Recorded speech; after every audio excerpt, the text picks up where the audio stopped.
The lamp crashed against the wall as Clara backed into the corner, her torn dress catching on splintered wood. "Please," she gasped, clutching the sealed envelope to her chest.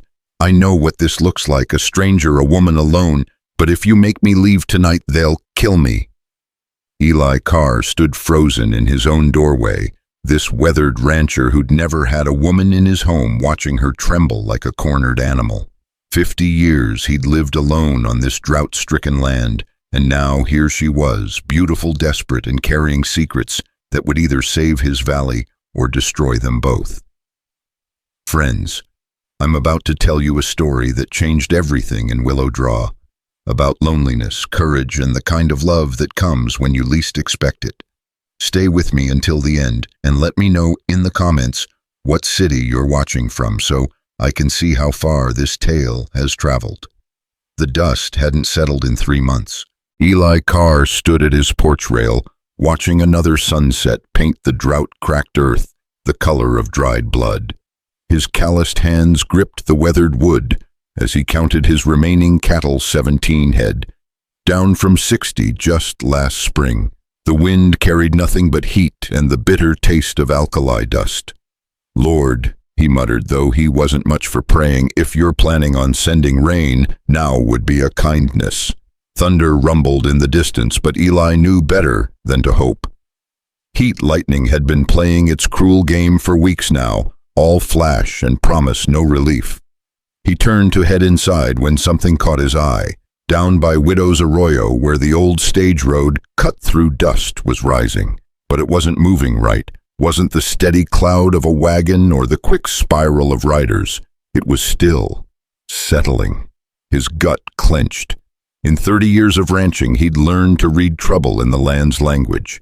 Eli grabbed his rifle and saddled his mare Patience, named for the virtue he most lacked. As he rode toward the arroyo, the setting sun threw long shadows that turned the sagebrush into crouching figures. The dust cloud had settled completely by the time he reached the rim. Below, the stagecoach lay on its side like a broken toy. One wheel still spun lazily in the air. The horses were gone, cut loose or stolen. Mail sacks scattered across the sandy wash, their contents fluttering like wounded birds in the evening breeze. "Hello," Eli called down, his rifle ready but not raised. "Anyone hurt?" Silence. He picked his way down the slope, Patience snorting nervously. The coach door hung open toward the sky. As he approached, he saw the driver slumped in the shade of a boulder, his chest rising and falling, shallow but steady. Blood had dried dark on his temple. "Mr. Eli knelt beside him, checking for other wounds. The man groaned but didn't wake. No gunshot wounds, just the head injury. This wasn't a robbery, it was something else. A sound made him freeze, soft, muffled crying. He moved around the overturned coach, and there she was. The woman sat, pressed against the far wheel, knees drawn up, a carpetbag clutched to her chest. Her dark hair had come loose from its pins, falling around a face streaked with tears and dust. Her dress, city-made, he could tell was torn at the shoulder, but it was her eyes that stopped him cold, green as spring grass and wide with a terror that went bone deep. "Please," she whispered, shrinking back. "Don't, ma'am." Eli set his rifle down to slow hands visible. "I'm Eli Carr. I own the ranch just over that ridge. I'm here to help." She stared at him for a long moment, those green eyes searching his weathered face. Whatever she saw there made her shoulders drop slightly. "The driver?" she asked. "Alive. Knocked senseless, but breathing steady." "They came out of nowhere," she said, her voice stronger now, but still shaking. "3 men. They were looking for something, or someone." Her grip tightened on the carpetbag. Eli noticed how her knuckles went white. Noticed, too, the envelope corner peeking from the bag's opening, heavy with official-looking seals. "We need to get him to shelter," Eli said, nodding toward the driver. "Storm's coming in." She looked at the clear sky. "There's no clouds. Desert storms don't always announce themselves proper." He stood, offering his hand. "Can you ride?" She took his hand, soft, but her grip was firm. I can manage. It took them an hour to rig a travois for the driver. The woman she'd given her name as Clara Dawes helped without being asked, tearing strips from her petticoat for bandages without a flinch of false modesty.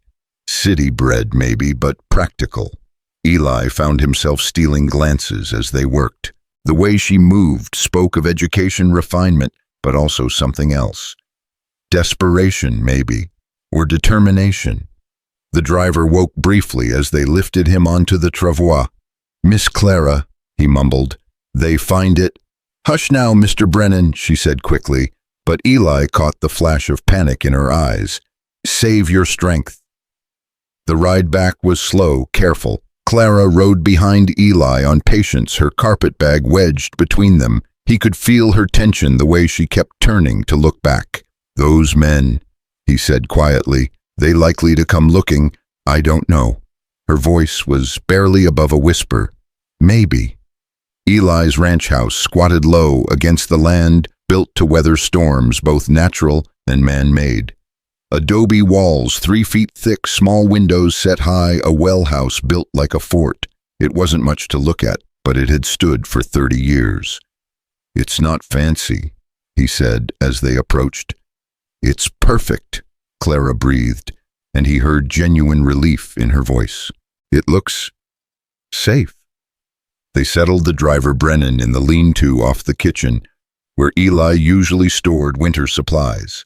Clara helped make him comfortable, checking his pupils like she knew what she was looking for. "You a nurse?" Eli asked. "School teacher." She straightened, brushing hair from her face. "But you learn things."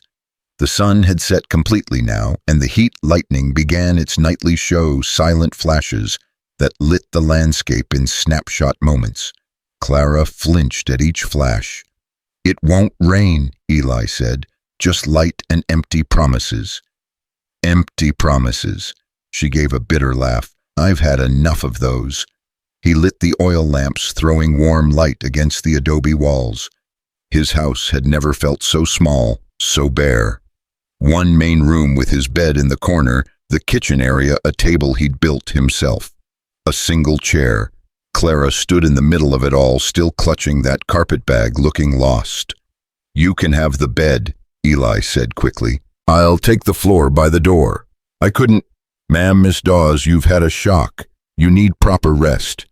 He grabbed his bedroll from the corner. "I've slept on harder ground than my own floor."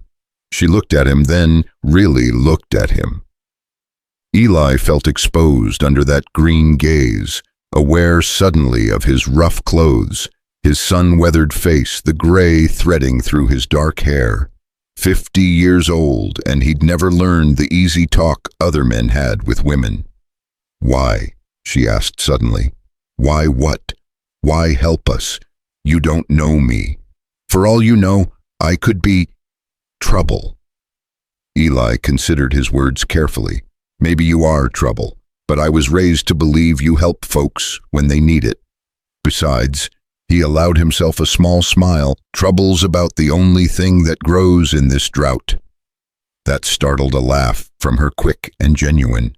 It transformed her face for just a moment, and Eli felt something shift in on his chest he hadn't felt in, well, ever. "Mr. Carr," she said, Would you mind keeping the lamps lit just for tonight?" "Of course." She set her carpetbag on the bed, then hesitated. "And thank you for the door." It took him a moment to understand. His bedroll by the door meant no one could enter without going through him. Protection, but also propriety. Boundaries made clear. "Lock it if you like," he said. "I'll knock if there's need." As he spread his bedroll, Clara moved to the small window, peering out into the darkness between lightning flashes. "What kind of men were there?" Eli asked. "The ones who attacked the stage. The kind who dress like cowboys but have soft hands," she said quietly. "The kind who work for powerful men who want things kept quiet." And what they were looking for. She turned from the window. "Mr. Carr, your kindness means everything right now, but the less you know, the safer you'll be. Miss Dawes, no offense intended, but I've been unsafe my whole life. Drought, cattle thieves, range wars, dangers, and old acquaintance." She smiled, sad and knowing. This is different. This is the kind of danger that comes with legal papers and banknotes, the kind that steals everything while staying inside the law. Before he could respond, hoofbeats sounded outside, fast, multiple riders. Clara went rigid, her face draining of color. Eli grabbed his rifle, moving to the window. 3 riders were approaching, dark shapes against the lightning-lit landscape. "Get behind the bed," he ordered, surprised by the steel in his own voice. "Now." But Clara didn't move. Instead, she opened her carpetbag and pulled out the envelope he'd glimpsed earlier. Her hands shook as she held it. "If they're who I think they are," she whispered, "that rifle won't stop them. But maybe—" The riders pulled up outside, horses breathing hard. "Hello, the house," a voice called. "Looking for stage passengers. There's been an accident." Eli recognized that voice. Gabe Cutter, the banker, Orson Pike's right hand. A man who collected debts with his fists when paper wasn't enough. "Driver's hurt, but safe," Eli called back. "I'll bring him to town come morning." "What about the woman?" Cutter's voice held an edge now. "Pretty thing, dark hair, school teacher, they say." Clara's hand found Eli's arm, gripping tight. In the lamplight, he could see her pulse fluttering at her throat, like a trapped bird. "No woman here," Eli said. "Just me and the injured man." Silence stretched out taut as fence wire. "Mind if we water our horses, Carr long ride? Troughs by the corral, help yourselves." He heard them dismount, the creak of leather, low voices conferring. Clara hadn't let go of his arm. The envelope in her other hand rustled slightly with her trembling. "They won't leave," she whispered. "They'll watch the house. Then we wait them out. You don't understand what I have." She held up the envelope. "People have already died for what's in here. Heavy boots on the porch, not leaving then." "Carr," Cutter again closer now. "Open up, just want to check on that driver. Make sure he's getting proper care." "Man sleeping, come back in the morning." The doorknob rattled. Clara made a small sound of fear. "Now that's not neighborly, Carr. Almost makes a man think you're hiding something." Eli raised his rifle, making sure the sound of him cocking it carried through the door. "My house, my rules, Cutter. You're not welcome after dark." A laugh, ugly and knowing. "Your house for now, maybe. Heard you're behind on your water rights payment. Shame if Pike had to call that in." Water rights, the lifeblood of every ranch in the valley. Without them, the land was worthless. "I'm paid through the month." Funny thing about paperwork, sometimes dates get confused. Sometimes payments get lost. The threat hung in the air like smoke. Clara looked at Eli, her eyes wide with understanding. She knew this game, had maybe played it herself or been played by it. "Good night, Cutter," Eli said firmly. Long pause. Then, "We'll be seeing you, Carr, real soon." The boots retreated. After a moment, horses moved off, but not far. Eli could feel them out there in the dark, watching. Clara sank onto the bed, still clutching the envelope. "I'm sorry. I've brought this to your door." "What's in that envelope, Miss Dawes?" She looked at him for a long moment, weighing trust against necessity. Then she opened it, pulling out legal documents covered in dense script and official seals. "Proof," she said. "Proof that Orson Pike has been forging water liens, stealing land from families who've worked it for generations. Proof that could stop him if it gets to the right judge." Eli felt his blood run cold. Pike held half the valley in his pocket, owned the bank, had the sheriff looking the other way. Going against him was like spitting into a wildfire. "How did you come by this?" Clara's laugh was bitter. "I was supposed to marry his nephew. Thought I was lucky a banker's wife's security respectability. Then I started keeping Pike's books as a wedding present to the family. Found discrepancies, then found worse. So you ran." "I copied everything I could, gathered proof. Was heading to the circuit judge in Silver City when—" She gestured helplessly. "They must have figured out what I'd taken." Thunder rumbled again, closer now, but still empty. The heat lightning painted the room in stark moments light. Dark light, dark. They'll come back, Eli said. Yes. With more men. Yes, he should tell her to leave. Should saddle Patience right now and send her on her way. His life was hard enough without taking on Orson Pike and his men. But looking at her, this brave, terrified woman who'd risked everything to do right, he knew he couldn't. Then we'd best be ready, he said. Clara stared at him. You don't even know me. I know enough. He moved to the door, checking the locks. You saw wrong being done and tried to stop it. That's more than most would do. It could cost you everything. Miss Dawes, I got 17 cattle and a ranch that's dying of thirst. Pike's going to take it anyway, piece by piece. Least this way, I go down fighting for something worthwhile. She stood then, crossing to him. Up close, he could see the exhaustion in her eyes, the weight of what she carried, but also a spark of something hope, maybe. I don't even know how to thank you. No thanks needed, but maybe you could tell me what exactly Pike's been doing. Best to know what we're up against. They sat at his rough table, the lamp between them as Clara explained. Forged signatures on water transfers, manufactured debts, families forced off land their grandparents had claimed, all legal-looking, all brutal. The droughts made it easier, she said. Desperate people make mistakes, sign things they shouldn't, and Pike's there with his pen and his promises, and no one's tried to stop him. Who'd believe them poor ranchers against the richest man in the territory? She touched the documents. But this is his own hand, his own records, proof that can't be argued away. A sound outside made them both freeze horses again, but different. Single rider coming fast. Eli grabbed his rifle again, but then heard the rider call out, Eli, it's Mae, open up. Mae Collins, the blacksmith from town. More than that, his friend since childhood, maybe the only person in the world he truly trusted. He opened the door to find Mae sliding off her horse, her face grim in the lamplight. She was a small woman, but tough as saddle leather, with arms strong from years at the forge. Eli, we got trouble. Pike's men are... She stopped seeing Clara. Her eyes narrowed, then widened with understanding. You're her, the woman from the stage. Mae, half the town's looking for you, miss. Pike's got men on every road. Mae turned to Eli. And you damned fool, you're harboring her. She needs help. She needs a miracle. Mae stomped inside, dusty and direct as always. Pike's already talking about calling in debts. Says anyone hiding the thief who stole from him will lose everything. I'm not a thief, Clara said quietly. I'm a witness. Mae studied her for a long moment, then laughed short and sharp.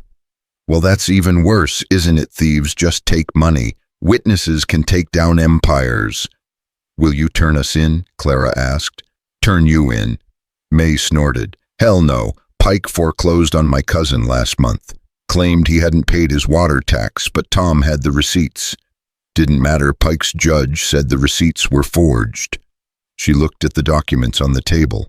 This real as the drought, Eli said. Mae whistled low. Then you're both dead if they find you.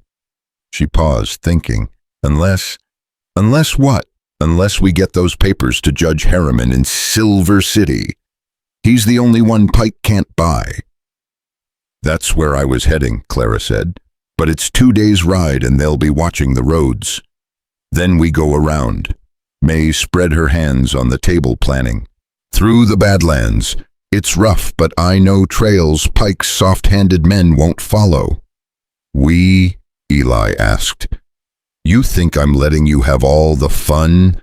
Mae grinned, but it didn't reach her eyes. Besides, you'll need someone who can shoot straight. Another sound outside, not horses this time. Footsteps careful and trying to be quiet. All three went still. Eli moved to the window, peering out. In the next lightning flash, he saw him, a man creeping toward the lean-to where Brennan lay. They're checking on the driver, he whispered. Clara went pale. If Brennan talks, he won't. Mae was already moving. I'll handle this." Before Eli could stop her, she was out the back door, moving silent as a shadow. He watched through the window as she circled around. The man at the lean-to was bent over trying to peer through a crack in the wall. Mae came up behind him, and even from inside, Eli heard the solid thunk of something hitting skull. The man dropped. She was back inside in moments, breathing hard. Just knocked him cold, but when he wakes up, he'll know someone else is here. "How long?" Clara asked. "Hour, maybe 2. Eli made a decision. "Then we leave now. Take Brennan to Severo's place. He's got family who will hide him. Then we ride for Silver City." "In the dark." Clara looked uncertain. "Darkness is our friend right now." He started gathering supplies, ammunition, water, what little food he had. "Mae's right about the Badlands. Pike's men won't follow us there at night." Clara stood, that carpetbag clutched tight again. "Mr. Carr, Eli, I can't ask you to do this." "You're not asking.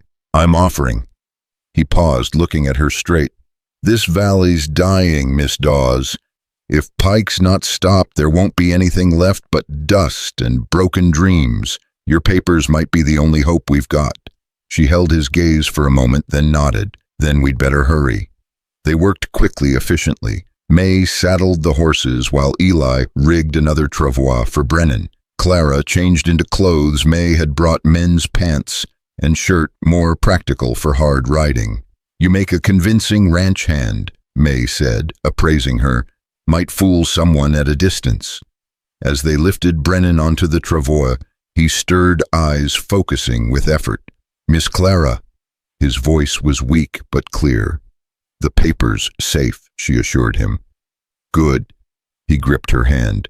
"Your uncle, he killed Patterson. Saw it myself. Made it look like Patterson hung himself, but I saw." Clara's face went hard. "Who else knows? Just me, and now you." He coughed, wincing. "Be careful, he'll kill you too." "We need to move," Mae said urgently. "I can hear horses, sounds like a lot of them." They led the horses out the back, moving as quietly as possible. The lightning was coming more frequently now, and with it, the first spatters of rain. Not enough to break the drought, but enough to muddy their tracks. As they reached the ridge behind Eli's house, they looked back. Torches were converging on the ranch from 3 directions, dozens of riders. "Pike's not playing around," Mae muttered. "No." Clara agreed, her voice steady despite everything. "He never does." They watched as the riders surrounded the house. Shouts carried on the wind. Then Cutter's voice, loud and angry. "Tear it apart! Find those papers!" Eli felt something twist in his chest, watching strangers invade his home. 30 years of solitary life, and now it was being destroyed. Clara's hand found his in the darkness. "I'm sorry." "Don't be. House is just wood and adobe. What you're carrying that's worth saving." Glass shattered down below. Men were ransacking his life, and he was running. Everything in him wanted to ride down there, rifle blazing, but that wouldn't save anything, wouldn't save anyone. "Come on," Mae said softly. "Severo's place is an hour north." They rode through the darkness, lightning, their only guide, rain starting to fall heavier. Clara rode between them, handling her horse better than Eli had expected. Behind them, a glow started, orange and angry. "They're burning it," Clara said, her voice hollow. "Your house." Eli didn't look back. "Let them. Can't burn the land." But inside he felt something dying, or maybe being born. 50 years he'd lived careful, alone, safe. Now he was riding through a storm with a woman he'd just met, carrying papers that could get them all killed, his home burning behind him. And somehow it felt like the first real thing he'd done in his entire life. The rain was coming harder now, not enough to save anything, but enough to make the trail treacherous. Severo's camp appeared through the darkness, a cluster of traditional dwellings hidden in a box canyon most folks didn't know existed. Severo himself emerged from the largest dwelling as they approached, his weathered face calm despite the late hour and the storm. He was old, no one knew quite how old, with eyes that had seen the valley before Pike, before the railroad, before any of them. "Eli," he said simply, then looked at Clara. "You are the one Pike fears." It wasn't a question. "I have documents." Clara started, but Severo held up a hand. "I know what you have. The wind carries many stories." He looked at Brennan unconscious on the travois. "Bring him inside. My daughter will tend him." As they carried Brennan in, Severo pulled Eli aside. "The old water rights, the ones from before the territory was carved up. Your land has them." "What?" "The acequia, the old waterway. It runs under your eastern boundary. Spanish grant, then Mexican, now American. But the rights they're older than Pike's papers, older than his bank." Eli's mind raced. "Are you saying?" "I'm saying Pike's liens mean nothing if you can prove prior claim, and I have the proof stone markers documents in Spanish. Been keeping them safe, waiting for the right moment." "Why didn't you say something before?" Severo smiled, sad and knowing. "Would you have believed, would anyone? But now, with her papers and mine together, now we have something." Inside, Clara was kneeling beside Brennan as Severo's daughter cleaned his wounds. She looked up as they entered, and Eli saw exhaustion cracking through her composure. "We can't stay long," Mae was saying. "Pike's men will check everywhere." "Not here," Severo said with quiet confidence. "They fear this place. Old superstitions die hard." "We still need to reach Silver City," Clara said. "Not Silver City," Severo corrected. "The circuit judge rides through Magdalena day after tomorrow. Closer, and Pike won't expect it." "Magdalena's still a day's ride through rough country," Mae pointed out. "I know a way," Severo said. "Old trail from before, but—" He looked at Clara. "You'll need to be stronger than you look, city woman." Clara stood straightening her borrowed clothes. "I'm stronger than I look." Thunder cracked overhead, real thunder this time, and rain hammered the roof. The drought wasn't broken, but it was bending. "Rest now," Severo said. 2 hours, then you ride." He showed them to a small room, clean, sparse, safe. Mae took first watch by the door. Eli got at the small window rifle across his knees, watching the storm. Clara sat on the narrow bed, finally releasing her death grip on the carpetbag. In the lamplight, she looked younger, more vulnerable. The determined mask she'd worn was slipping.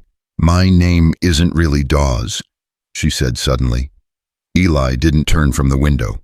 "Figured as much. It's Pike, Clara Pike. Orson is my uncle." Now he did turn, studying her face, looking for deception, finding only exhaustion and truth. "That's why you knew about the books." "He trusted me. Family, you know? And I was so grateful, orphaned at 15. He took me in, gave me education position. I thought I owed him everything." Her voice turned bitter. "Then I learned what everything cost other people." "Why, tell me?" "Because if we don't make it, someone should know the truth. And because—" She hesitated. "Because you're risking everything for a stranger. You deserve to know who that stranger really is." Mae snored softly from her position by the door, exhausted but still somehow alert. The rain continued steady now. "I've never—" Eli started, then stopped, uncertain. "Never what?" He felt heat rise in his face, grateful for the dim light. "Never been good with people, especially women. Spent my whole life out here, just me and the cattle and the sky." Why, the question everyone asked, or wanted to ask. Why was Eli Carr still alone at 50? What was wrong with him?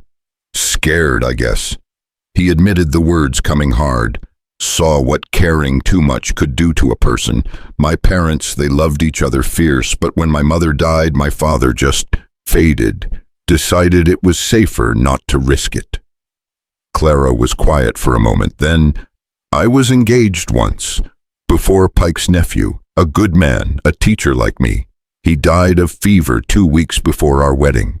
She touched the carpetbag almost absently. "I thought I'd never risk caring again either. Then Pike offered security without love, seemed perfect. Except security without conscience is its own kind of death." They sat in comfortable silence, two damaged people finding unexpected comfort in shared honesty. The storm was passing, but the rain continued gentle now. "Eli," Mae said, suddenly fully awake. "Horses. Coming fast." They were at the windows instantly. Through the rain torches were visible a long line of them, heading straight for the canyon. "They know we're here," Clara breathed. "No," Severo said from the doorway. He'd moved so quietly none of them had heard him. "They're guessing, but they'll search every dwelling. Unless we give them something else to chase," Mae said slowly. She looked at Clara. "Give me the envelope." "What?" "Not the real one, but you got other papers in that bag, something that could pass in bad light." Clara dug through the carpetbag, pulling out her teaching certificate, some letters. Mae took them, stuffing them in a similar envelope. "I'll lead them south," she said. "Make enough noise, they'll follow." "That's suicide," Eli protested. Mae grinned. "Have you seen me ride? Besides, I know these lands better than any of Pike's city boys." She was gone before they could argue further, slipping out the back and to her horse. Minutes later, they heard her hooting and hollering, riding hard past the approaching torches. There she goes," voices shouted in the night.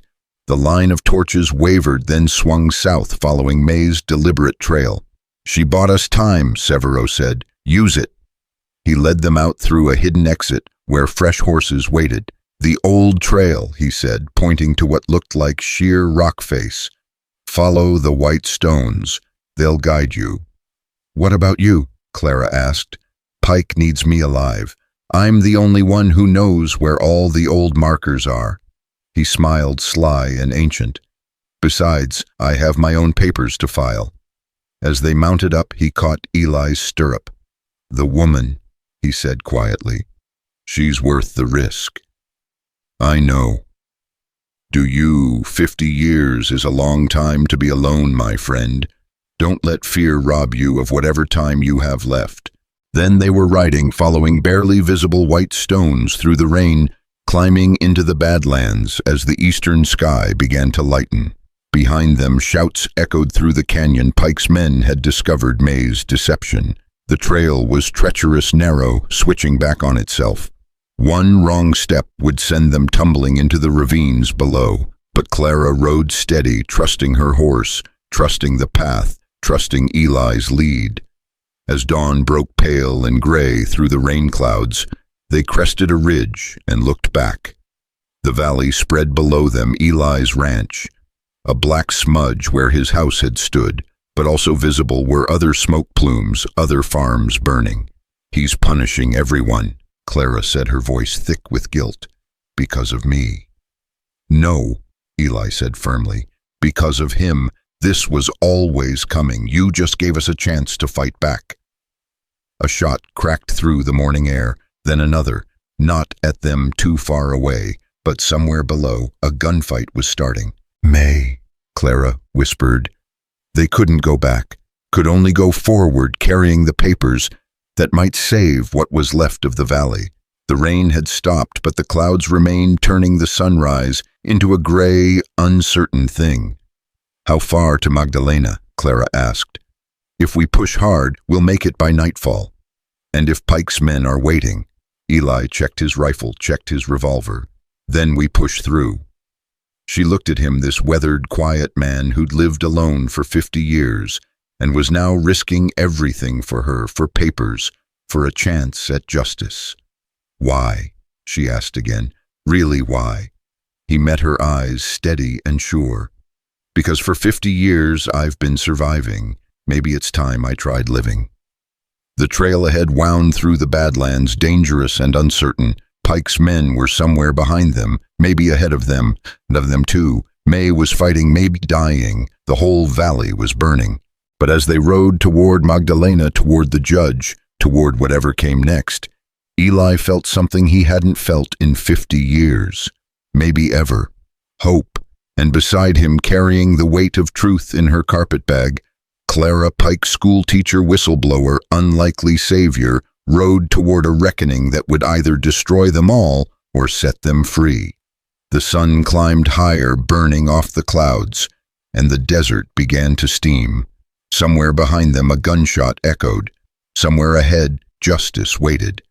They rode on. The trail narrowed until their horses had to pick their way single file along the crumbling ledge. Below them, 100-foot drop into jagged rocks. Clara's knuckles were white on the reins, but she didn't make a sound. Eli glanced back, catching her eye, and she managed a tight smile that did something unexpected to his chest. "Almost through the worst of it," he called back. That's when they heard horses behind them moving fast, despite the dangerous trail. Too fast to be careful, too desperate to care. "They're coming," Clara said, her voice steady despite the fear Eli could see in her eyes. He scanned ahead. The trail widened in about 50 yards, opening onto a small plateau before continuing into another narrow passage, defensible if they could reach it. "Ride hard when we hit the open ground," he said. "Don't look back." They pushed the horses as much as they dared on the treacherous path. Behind them, voices echoed off the canyon walls. Pike's men, and they sounded angry. The plateau opened before them like a promise. They spurred their horses across its hooves, thundering on the hard-packed earth. Eli pulled up at the far side, where the trail narrowed again, yanking his rifle from its scabbard. "Keep going," he shouted to Clara. "Not without you. This isn't a discussion." But she was already turning her horse, pulling a revolver from her saddlebag, one he hadn't known she carried. "I told you I was stronger than I looked," she said, checking the cylinder with practiced ease. The first riders burst onto the plateau, 3 men, horses lathered with sweat. They saw Eli and Clara and hauled on their reins, reaching for weapons. Eli's first shot took the lead rider's hat off, sending him diving from his saddle. Clara's gun barked beside him, her shot sparking off rock inches from another rider's head. The men scrambled for cover behind a cluster of boulders. "We got them pinned," one shouted. "Send word back to Cutter." "That's torn it," Eli muttered. "More would be coming. Many more." "The trail ahead," Clara said urgently. "Can we block it?" Eli looked at the narrow passage behind them, then at the loose rocks above it. An idea formed, dangerous, maybe impossible. "Can you hold them for 2 minutes?" "I can try." He slid from his saddle, grabbing his rope. "Keep them talking. Keep them focused on you." Clara fired another shot, then called out, "You boys sure you want to die for Orson Pike's money?" "You stole from him," one of the men shouted back. "I took evidence of his crimes. There's a difference." As Clara kept them engaged, Eli climbed the rocks beside the trail entrance. The formation was already unstable, weakened by years of weather. If he could just find the right spot. "Pike's gonna hang you, woman, both of you. He'll have to catch us first." Clara fired again, keeping their attention. Eli wedged his rifle barrel under a crucial support stone, using it as a lever. The rock groaned, shifted. Not enough. He put his shoulder against another boulder, pushing with everything he had. "Last chance, Carr," one of the men called. "Give us the woman and the papers, and you can ride away." "Go to hell!" Eli roared, giving one final shove. The rocks gave way in a thunder of dust and stone. The trail entrance disappeared under tons of debris, sealing the passage. They were safe from pursuit, but also trapped on the plateau with nowhere to go but back toward Pike's men. "Nice work," Clara said. "Now what?" That's when Eli saw it, a faint trail he'd missed before leading up the cliff face. Ancient handholds carved into the rock, barely visible. "The old people's road," he breathed. Severo mentioned it once, said it was how they moved through these lands unseen. "Can the horses make it?" "No, we go on foot." They could hear more riders approaching the blocked trail from the other side, Cutter's voice booming orders. On this side, Pike's 3 men were getting braver, starting to advance from cover. "We leave the horses," Clara asked. "Turn them loose. They'll find their way back to Severo's people." Eli grabbed what supplies he could carry, water, ammunition, food. Clara clutched her carpetbag. A shot cracked against the rock near Eli's head. The 3 men were moving closer. "Now," he said. They ran for the cliff trail as bullets whined around them. The first handholds were exactly where they should be carved, deep, worn smooth by countless hands over countless years. Eli went first, testing each hold, Clara right behind him. 20 feet up, Clara's foot slipped. She gasped, scrambling for purchase, the carpetbag throwing off her balance. Eli caught her wrist, hauling her against the rock face. "Drop the bag," he said urgently. "I can't, the papers. Then give it to me." She hesitated for a heartbeat, then passed him the bag. He slung it across his shoulder, the weight of it, the weight of the valley's future settling against his back. They climbed higher as Pike's men reached the base of the cliff. One tried to follow, but the ancient handholds required knowledge, not just strength. He fell back, cursing. "Get rifles," someone shouted. "Shoot them down. Climb faster," Eli urged. The cliff face curved, providing some cover, but they could hear the men below organizing. Soon they'd find a vantage point for clear shots. 50 feet up the trail became a narrow ledge barely wide enough for their feet. They pressed against the rock face, inching along. Clara's breathing was ragged, but she didn't complain, didn't stop. "There," she pointed ahead. The ledge widened into a cave-mouth shelter if they could reach it. A rifle cracked below. Rock exploded inches from Clara's hand. She jerked back, nearly losing her balance. Eli caught her, pressing her against the cliff. "Don't look down," he said. "Just move." They scraped along the ledge as more shots rang out. Then, blessed relief, the cave. They tumbled inside, breathing hard. The cave went deep, with light showing at the far end. A tunnel through the mountain. "They'll follow," Clara gasped. "Let them try. This passage will be easier to defend than the cliff." And they moved through the tunnel, sometimes walking, sometimes crawling, where the ceiling dropped low. Eli could hear pursuit behind them now. Pike's men had found a way up. The tunnel opened onto another plateau, this one covered in ancient ruins, stone walls half collapsed, the remains of a civilization that had vanished before Pike's grandfather was born. "It's beautiful," Clara breathed despite everything. "And defensible," Eli added, noting the walls, the narrow approaches. "We can hold here if we have to." But as they moved into the ruins, they heard horses, not behind them, ahead. Riders were coming from the direction of Magdalena. "Surrounded," Clara said, her voice hollow. Eli found a defensive position in the ruins, a corner where two walls still stood tall. They settled in, weapons ready, as riders appeared from both directions. But the riders from Magdalena weren't Pike's men. The lead rider was a woman in a U.S. Marshal's badge, her face hard as the desert itself. "Eli Carr," she called out. "Clara Pike, I'm Marshal Ruth Hawkins. Judge Harriman sent me." Eli kept his rifle ready. "How do we know you're real?" The marshal held up a telegram. "Mae Collins made it to Magdalena at dawn, half dead from riding. Told us everything. The judge wants those papers, and he wants them now." Behind them, Pike's men were emerging from the tunnel, but they stopped when they saw the marshal and her deputies.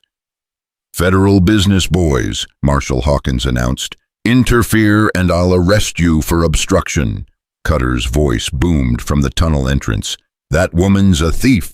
She stole from Mr. Pike. That's for a judge to decide," the marshal replied. "Not a lynch mob." Clara stood slowly, still holding her revolver. "Marshal, I have evidence of systematic fraud, forgery, and murder." "Murder?" The marshal's eyebrows rose. "A man named Patterson, made to look like suicide. There's a witness, the stage driver, Brennan." "Then we'd best get you to the judge, quick." The marshal gestured to her deputies. "Escort them. Anyone tries to stop you, arrest them." As they mounted horses, the deputies provided. Cutter emerged fully from the tunnel. His face was red with rage and exertion. "You can't do this. Mr. Pike owns this valley." "Mr. Pike doesn't own the law," Marshal Hawkins said coolly, "though it seems he's forgotten that." They rode hard for Magdalena, the marshal's presence keeping Pike's men at bay. Clara rode close to Eli, and he could see the exhaustion catching up with her, but also hope, real hope, for the first time. "Mae's alive," she said, wonderment in her voice. "Takes more than Pike's boys to stop Mae Collins," Eli replied, though relief flooded through him too. Magdalena appeared as the sun reached its zenith. A dusty town built around the railroad, bigger than Willow Draw, but still rough around the edges. The courthouse stood in the center, solid adobe with actual glass windows. Mae was waiting on the courthouse steps, her left arm in a sling, dried blood on her face, but grinning wide as they rode up. "Took you long enough," she said. "Judge is getting impatient." Clara practically fell from her saddle, running to embrace Mae. "You brave, foolish woman. Had to make it look good," Mae said, wincing at the embrace. "Led them on quite a chase. Shot 2 of them in the posterior when they got too close. They'll be standing for their meals for a while." Judge Harriman's courtroom was packed. Word had spread fast, and ranchers from all over the valley had come. Eli recognized faces, neighbors who'd lost land families Pike had destroyed. The judge himself was a small, neat man with sharp eyes that missed nothing. He looked at Clara's torn, dusty clothes, at Eli's weathered face, at the carpetbag clutched in Clara's hands. "Miss Pike," he said, "I understand you have evidence to present." "Your Honor," a smooth voice interrupted from the back. Orson Pike walked in immaculate despite the chaos of the morning. "This woman is my niece. She's disturbed, delusional. She stole from my personal papers in a fit of hysteria." Clara's hand shook, but her voice was strong. "I have proof that my uncle has been systematically defrauding the people of this valley. Forged water liens, falsified documents, and murder. Lies." Pike's face was turning purple. "Your Honor, she was to marry my nephew. When he rejected her advances, she became unhinged." "That's enough, Mr. Pike." The judge's voice cut like a blade. "Miss Pike, present your evidence." For the next hour, Clara laid it all out, document by document, forgery by forgery. She showed Pike's own handwriting, his personal ledger with real figures next to the false ones he presented to families. She showed the pattern of foreclosures always just before valuable water rights were discovered. The courtroom grew quieter with each revelation. Pike's face went from purple to white. "And the murder?" the judge asked. The stage driver, Brennan, witnessed Pike killing a man named Patterson. Patterson had threatened to expose the water rights scheme. "Where is this witness? Recovering at Severo, Yazie's settlement. He'll testify when he's able." Pike stood abruptly. "This is ridiculous. You can't take the word of a confused old man and a hysterical woman." "Mr. Pike," the judge interrupted, "I also have here documents provided by Mr. Yazzie. Ancient water rights predating your bank's claims by decades. Spanish grants, Mexican territorial agreements, all properly filed." Eli felt his heart skip. Severo had done it, had provided the historical proof. "Furthermore," the judge continued, "Marshal Hawkins has arrested 3 of your men for attempted murder of Miss Pike and Mr. Carr. They're quite eager to testify in exchange for leniency." Pike's composure finally cracked completely. "You can't do this. I own this valley. I made it what it is." "You exploited it," Clara said quietly. "You took advantage of desperate people during a drought." "Desperate people make poor decisions," Pike snarled. "That's not my fault." "No," the judge agreed. "But forgery is. Fraud is. Murder is." He nodded to Marshal Hawkins. "Arrest him." As the marshal's deputies moved in, Pike made one last desperate play. He pulled a derringer from his coat, pointing it at Clara. "You destroyed everything, you ungrateful." Eli moved without thinking. He stepped in front of Clara as the gun fired. Pain bloomed in on his shoulder, spinning him around. He heard Clara scream, heard another gunshot. Marshal Hawkins, her aim true. Pike crumpled, clutching his hand where her bullet had struck the derringer away. "Eli." Clara caught him as he fell, her hands pressed against the wound. No, I'm all right," he managed, though the pain was fierce.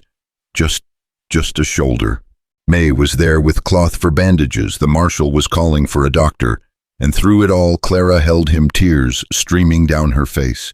"You stupid, brave man," she whispered. "Why?" He looked up at her, seeing not the desperate woman from the stagecoach, not Pike's niece, But Clara, brave, determined, beautiful Clara, who'd risked everything for justice. "You know why," he said softly. The doctor arrived, clucking over the wound. "Clean through. You're lucky, Mr. Carr. Few inches lower." As they bandaged him, Judge Harriman continued his ruling. Pike's assets would be seized, investigated. All foreclosed properties would be reviewed. Families would get their land back. "And Miss Pike," the judge added, "given your invaluable service in exposing this corruption, I'm recommending you for a federal reward. It should be enough to start over wherever you choose." Clara looked at Eli, still holding his hand. "I think I know where I want to be." Outside, it began to rain. Not the teasing sprinkles of the past weeks, but real rain. Steady, soaking rain that would save the remaining cattle, would fill the streams, would bring the valley back to life. Pike was led away in chains, still cursing, still threatening. But his power was broken. The fear that had gripped the valley for years was washing away with the rain.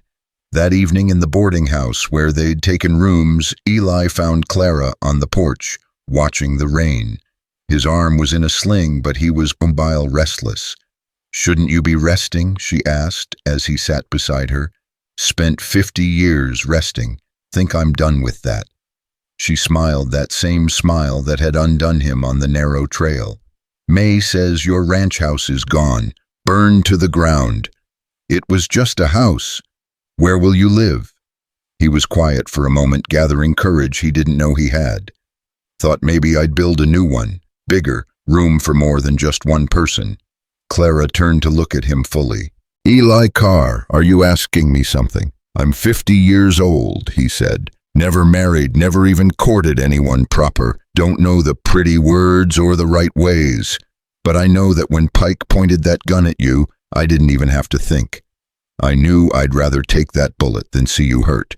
And I know that these past 2 days running for our lives, fighting for justice, it's the most alive I've ever felt." Clara was quiet for so long he thought he'd ruined everything. Then she reached over, taking his good hand in both of hers.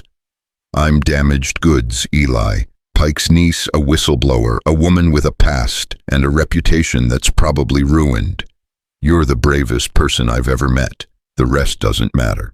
I can't cook much besides basics. Neither can I. We'll learn together.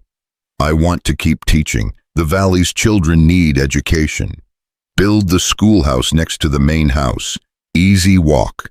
She laughed, soft and wondering. "You've thought about this? Haven't been able to think about anything else since you walked into my life with that carpetbag and those green eyes." "It's been 3 days, Eli." "I wasted 50 years being careful. Don't want to waste another minute." Mae appeared in the doorway, grinning despite her injuries. "About damn time. Was beginning to think I'd have to lock you two in a barn until you figured it out." "Mae," Clara blushed.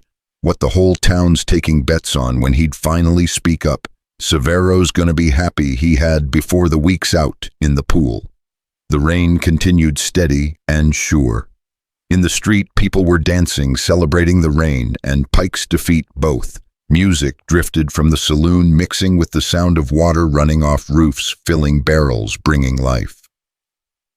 "It won't be easy," Clara said, looking back at Eli. "People will talk. The age difference, the scandal, everything. Let them talk. I'll be too busy being happy to care." She leaned over and kissed him, soft and sweet and promising. His first real kiss at 50 years old, and worth every lonely year that had led to it. When they broke apart, Mae was wiping her eyes. "Well, hell, now you've got me going all soft." She stomped back inside. "I'm getting whiskey. This calls for whiskey." A commotion in the street drew their attention. Severo had arrived with a group of his people, Brennan with them, supported but conscious. The old man looked up at the boarding house porch, saw them there, and raised a hand in greeting. "The papers," Clara said suddenly. "With Pike arrested, the federal investigators will need everything. I should—" "Tomorrow," Eli said, catching her hand. "Tonight, just sit with me. Watch the rain. Let me get used to not being alone." She settled against his good shoulder, careful of his wound. You know what's funny? I came here to expose corruption, to get justice. I never expected to find, what, home. The rain fell harder and thunder rolled across the valley. Not the empty threat of heat lightning, but real thunder, bringing real rain. In the street, Severo was talking to the marshal about the old water rights. Mae was distributing whiskey to anyone with a glass. The valley was healing, would heal, given time and rain and justice. But on the porch, Eli and Clara sat in comfortable silence, two people who'd been alone for different reasons, finding they didn't have to be anymore. The carpetbag that had brought them together sat forgotten in the corner, its purpose served. Tomorrow there would be rebuilding to do. Tomorrow there would be a ranch to restore, a school to establish, a life to build together. There would be challenges, the age difference, that tongues would wag about, the scandal that would follow them for a while, the hard work of starting over. But tonight there was rain, and there was hope, and there was the solid, surprising comfort of no longer being alone. "Clara," Eli said softly. Thank you." "For what?" "For crashing into my life, for being trouble, for being worth it." She smiled against his shoulder. "Thank you for opening your door that night, for being the first person in a long time to help without wanting something in return." "I wanted something," he admitted. "What? To matter, to do something that mattered. Spent 50 years just existing, and then you showed up with your cause and your courage, and suddenly I had a reason to be more than just another rancher waiting for rain." The music from the saloon grew louder. A fiddle had joined in, and people were properly dancing now. Mae reappeared with 3 glasses of whiskey. "To justice," she said, raising her glass. "To rain," Eli added. "To new beginnings," Clara finished. They drank the whiskey, burning warm against the cool of the rain-washed evening. In the street, someone shouted that the creek was running, actual water flowing for the first time in months. "I should tell you," Clara said suddenly, "I'm not actually 28. I'm 32. I've been lying about my age for years. Pike's idea said it would make me more marriageable." Eli laughed, surprising himself with the fullness of it. "Still a significant gap between us." 18 years isn't nothing," she agreed. "But it's not everything, either. My knees creak when it rains. My back aches from years of hunching over ledgers. I can't dance. I can teach you. I snore. I talk in my sleep." Mae groaned. "Lord preserve us, you two are actually perfect for each other. Two awkward souls finding each other in the middle of nowhere." A rider approached through the rain. A young man from Willow Draw. He swung down from his horse, water streaming from his hat. "Mr. Carr, Miss Clara, message from town. Pike's men, the ones that didn't get arrested, they're pulling out. And the bank board wants to meet with you, Miss Clara. They want to offer you Pike's position." Clara blinked. "They want me to run the bank?" "Yes, ma'am. They say you're the only one who understands the books well enough to untangle Pike's mess." She looked at Eli. "It would mean staying in the valley." "Is that a question?" "It would mean being a banker. People don't much like bankers. People will like an honest one." "It would mean I'd be making more money than you." Eli shrugged. "Good. Someone needs to. Ranch isn't going to rebuild itself, and cattle prices are down." The messenger cleared his throat. "They need an answer by tomorrow, ma'am." "Tell them yes," Clara said without hesitation, "but also tell them things are going to change. No more foreclosures without proper review. No more impossible terms. We're going to run an honest bank that helps people, not destroys them." After the messenger left, Mae stood. "I'm heading back to town. Someone needs to keep an eye on those federal investigators, make sure they don't miss anything." She paused at the door. "Eli, you'll need help rebuilding. I know some boys who need work." "Thanks, Mae." "And Clara, that teaching idea, the valley needs that. Been too long since we had a proper school." After she left, they sat in silence again, but it was different now. Fuller, pregnant with possibility instead of just companionship. "A rancher and a banker," Clara mused. "What will people say? that we're an unlikely pair who somehow make sense. Thunder rolled again closer this time, and the rain became a downpour. They moved inside, but stood at the window watching the street turn into a river of muddy water. It would make a mess, but it would also save the valley. "I need to say something," Clara said suddenly, about us, about expectations. Eli felt his chest tighten. "If you're having second thoughts—" No, that's not. I just mean—" She took a breath. "You said you've been alone for 50 years, never been with anyone. And I think that's brave, actually, to wait for something real instead of settling for convenient." "Clara, let me finish. I need you to know that I don't care about experience or the lack of it. I care about kindness, about respect, about the way you made me feel safe that first night, putting your bedroll by the door without me having to ask." She turned to face him fully. "I care about the way you look at me like I'm not just Pike's niece or the woman with the papers, but like I'm valuable, just as myself." Eli felt heat rise in his face. "You are valuable, I mean, and not because of what you did or what you know, but because of who you are, brave and smart and kind and—" She kissed him again, cutting off his rambling. When they pulled apart, she was smiling. "We'll figure it out," she said simply. "All of it. Together." The rain hammered on, and somewhere in the building, someone started playing a piano, an old song about home and belonging. Eli thought about his burned ranch house, about the years of solitude that had filled it, and found he didn't mourn it at all. "I should go back," he said, "tomorrow, see what's left, what can be salvaged." "We should go back," Clara corrected. "I want to see where we'll build our home." "Our home." He tested the words, found them fitting perfectly in his mouth. "Never thought I'd say that. Never thought I'd hear it from someone who meant it."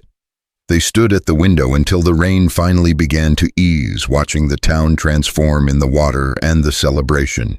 People were hauling out tables and chairs that had been stored for the drought, preparing for tomorrow's real celebration when the judge would officially reverse Pike's foreclosures. "There's something else," Clara said, "in the carpetbag. Something I didn't show the judge." She retrieved the bag, pulling out a small leather journal. "Pike's personal diary. Goes back 20 years. Every crime, every bribe, every person he destroyed, he wrote it all down. Hubris, I suppose, or maybe just the need to relive his victories." Eli looked at the journal, understanding its weight. That could destroy more than just Pike. There are probably others implicated. "Yes," she held it out to him. "What should we do with it?" He thought about it, about justice and mercy, about the valley's need to heal. "Give it to the marshal, let the federal investigators decide, but make copies first. Insurance. Practical. Learn that from you." She put the journal away, then turned back to him. "Eli, when we rebuild the house, let's include a library, a real one. Books for the school, but also just books. Whatever you want. And windows, lots of windows. That old house was so dark. Windows it is. And a porch that wraps all the way around." "Now you're getting ambitious." "I'm a banker now. I can approve our loan myself." They laughed, and it felt like healing, like the rain washing away not just the drought, but years of loneliness, years of fear, years of just surviving instead of living. A knock at the door interrupted them. It was Severo water still dripping from his hat. "I've come to give you something," he said to Eli. He pulled out a rolled document, old and yellowed. "The original deed to your land. From before Pike, before the territory, before everything. Your grandfather signed it alongside my grandfather, equal partners in water rights." Eli unrolled it carefully, seeing names he recognized from family stories, seeing history he'd never known he was part of. "This is why Pike wanted your land so badly," Severo continued. "Not just for the water now, but for what's coming. Railroad expansion. The government surveys say your eastern boundary sits on the biggest aquifer in the region." "Worth killing for," Clara said quietly. "Worth dying for," Severo agreed. "But now worth living for, worth building something that lasts." He left them with the deed and a promise to help with the rebuilding. The rain had stopped, leaving the air clean and cool. Stars were beginning to show through the breaking clouds. "We should sleep," Clara said. "Tomorrow we'll be busy." "Separate rooms," Eli said firmly. Until we do this proper." She smiled. "Old-fashioned." "Maybe, but you deserve courtship, even if it's from a man who doesn't know how." "You're doing fine so far." They stood in the hallway between their rooms, neither wanting to be the first to go. "Clara." "Yes. These past 3 days, they've been terrifying and dangerous and exhausting." "Yes. And the best of my entire life." She touched his face gently, fingers tracing the lines the sun and wind had carved there. "Mine too, even with everything Pike, the running, the fear, mine too." They finally parted, but Eli lay awake long into the night, listening to the drip of water from the eaves, thinking about the miracle of unexpected happiness at 50 years old. Through the thin wall, he could hear Clara moving about, probably writing. She'd mentioned wanting to document everything while it was fresh. Just before dawn, he heard her door open, footsteps in the hall, a soft knock at his door. "Eli, are you awake?" "Yes. Can't sleep. Too much. Everything." He opened the door to find her wrapped in a shawl, looking young and uncertain. "Want to watch the sunrise?" she asked. They sat on the boarding house porch as the sky lightened, showing a world transformed by rain. The desert had already begun to respond, tiny green shoots pushing through the mud, the promise of wildflowers to come. "It's beautiful," Clara said. "It's alive," Eli corrected. "Was starting to think I'd never see it alive again." "The land or yourself?" He looked at her, this remarkable woman who'd crashed into his life with danger and purpose and possibility. "Both." The sun broke the horizon, painting the wet world gold. In a few hours, the town would wake fully. The celebrations would continue. The work of rebuilding would begin. Clara would start untangling Pike's web at the bank. Eli would return to his ranch to see what could be salvaged. They would start the complex dance of building a life together. But for now, they sat in comfortable silence, two people who'd found each other at unlikely moments in their lives, watching the world begin again after the drought. The carpetbag sat inside, empty now of its secrets, but full of memory. The valley stretched out before them, wounded but healing, ready for whatever came next. "No regrets?" Clara asked softly. "Only one." "What?" "That it took 50 years to find you." She leaned against his good shoulder. "Worth the wait." He thought about his empty years, his careful solitude, his safe and small existence. Then he thought about the past 3 days, the fear, the fighting, the wild ride toward justice and possibility. "Worth everything," he said. The sun climbed higher and the town began to stir. Mae appeared on the street, heading for the courthouse, ready to fight whatever battles the day might bring. Severo's people were setting up a market in the square, selling goods that had been hoarded during the drought. Life held in suspension for so long was rushing back.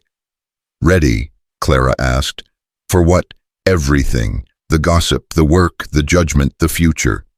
Eli stood, offering her his good hand. "With you, I'm ready for anything." They walked into the new day together, toward the chaos and possibility that waited, toward a future neither had imagined, but both now couldn't imagine living without. Behind them, the boarding house stood as witness to the night that had changed everything. Ahead, the valley opened up, green shoots already pushing through the mud, reaching for the sun. The ride back to what remained of Eli's ranch took them through a valley transformed. Where yesterday there had been dust and death, today brought mud and promise. Clara rode beside him, having traded her torn dress for practical ranch clothes Mae had scrounged up, and Eli kept stealing glances at her, still not quite believing she was real, was here, was choosing to stay. "Stop staring," she said without looking at him. "You're making me nervous." "Can't help it. Keep expecting to wake up and find out the last 3 days were fever dreams from bad water." She reached over and pinched his arm hard enough to make him yelp. feel real enough. They crested the ridge that overlooked his property, and Eli's stomach dropped. The house was gone, nothing but blackened foundation stones and twisted metal from the stove. But something else caught his eye movement near the well. "Someone's down there," Clara said, tensing. As they rode closer, they saw it wasn't someone, but several someones. Neighbors from all around the valley working to clear the debris. Tom Martinez was hauling charred timbers. The widow Johnson was sorting through what could be salvaged. Even families Eli barely knew were there, sleeves rolled up, working. Severo stood by the well, directing the effort. He looked up as they approached, his weathered face creasing into a rare smile. "You didn't think we'd let you rebuild alone. I don't know what to say." Eli managed his throat tight. "Say nothing. Work. We have much to do before the rain comes again." Clara dismounted immediately, joining the women who were sorting salvage. Within minutes, she was covered in soot, her fancy education forgotten as she hauled and sorted with the rest. Eli watched her integrate seamlessly into the community that had been his whole world for 50 years, and something in his chest expanded painfully. "She fits," Severo said quietly beside him. "Not all city women would. She's not like anyone I've ever met." "No, she's exactly like someone you've never met. That's why it works." They worked through the morning and stories began to emerge from the neighbors. Pike's arrest had broken a dam of silence. People were talking now about the threats, the forgeries, the intimidation they'd endured. "He came to my place last month," Tom Martinez said, pausing in his work. "Said if I didn't sell, my daughter would have an accident on her way to school. Told me my well water was poisoned," the widow Johnson added. "Showed me a test that proved it. Cost me everything to dig a new one, then the old well tested clean." Story after story, each one adding to the picture of Pike's systematic destruction of the valley. Clara listened to each one, and Eli could see her memorizing details, filing away information. "You're all going to need to testify," she said finally. "Federal investigators will want statements." "Will it matter?" Tom asked. "Pike's got lawyers' connections." "His connections are running scared," Clara said firmly. "I've seen his books. I know where the bodies are buried figuratively and maybe literally. He's finished." Around midday, Mae arrived with a wagon full of lumber. "Courtesy of Pike's personal stockpile," she announced. "Federal marshals are seizing his assets. Figured he owed you a house." "That's theft," someone said nervously. "That's justice," Mae countered. "Man burns down Eli's house while trying to kill them both. Least he can do is provide materials for rebuilding." As they unloaded the lumber, a cloud of dust appeared on the horizon. Multiple riders moving fast. Everyone tensed hands, moving to weapons that most didn't carry anymore. But it wasn't trouble. It was Marshal Hawkins with a full complement of federal investigators. They dismounted, looking official and severe. "Miss Pike," the marshal said. "Mr. Carr, we need to talk." They moved away from the others toward the remains of the porch where Eli had first seen Clara in the lightning. "Pike's dead," the marshal said without preamble. Clara gasped. "What? How? Poison somehow got into his cell last night, took it himself rather than face trial." The marshal's face was grim, but before he died he wrote something, a confession of sorts, and a threat. She handed Clara a piece of paper. Eli read over her shoulder, Pike's handwriting still precise, even facing death. "My dear niece, you think you've won, but the water rights were never about money. They were about what's coming. The railroad expansion, yes, but more. There's silver in those eastern hills. I have partners, powerful ones, who won't let this stand.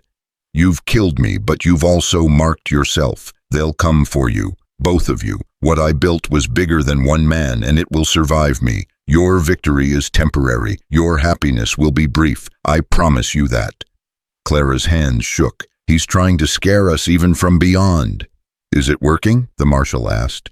"No," Eli said firmly, taking the letter. Pike was a liar in life, no reason to believe him in death. But the marshal's expression suggested otherwise. We've found evidence of outside investors. Chicago money, maybe New York. Pike was right about one thing, this is bigger than just Valley fraud. Then we'd better be ready, Clara said, steel in her voice. I've got all his records. Every transaction, every partner. We'll need them. Can you come to the courthouse tomorrow, full deposition? I'll be there. After the marshal left, they stood among the ruins of Eli's old life, looking at the foundation stones. We could leave, Clara said quietly. Take the reward money, go somewhere else. California, maybe. Start fresh where Pike's partners can't find us. Eli looked at the neighbors still working, clearing his land without being asked. Looked at the valley stretching out, wounded but healing. Looked at Clara, beautiful, even covered in soot. This is my home, he said simply. Our home, if you'll have it. I won't be driven off by dead men's threats. She smiled that smile that transformed her whole face. I was hoping you'd say that. I've gotten rather fond of this place. Even with the danger, especially with the danger, makes life interesting. Tom Martinez approached, hat in hand. Eli, we've been talking, the families I mean, about what you and Miss Clara did, taking on Pike, risking everything. He paused, struggling for words. We want to help rebuild. Not just today, but proper. New house, barn, whatever you need. I can't accept. You can and you will, the widow Johnson interrupted, joining them. You gave us our valley back. Least we can do is give you a house. The afternoon was spent planning. Clara, it turned out, had opinions about architecture, strong ones. She sketched on salvaged paper, designing rooms and windows and that wraparound porch she'd mentioned. Library here, she said, pointing. Schoolroom attached but separate. Kitchen facing east for morning sun. Bedroom facing west for sunset, Eli added, then blushed at his presumption. Clara's eyes sparkled. Bedrooms plural. Children need their own spaces. Children, Eli's voice cracked like a boy's. Eventually, if we're blessed. She said it matter-of-factly, like she wasn't just casually planning a future that included family, included permanence, included everything Eli had never dared dream. Mae snorted.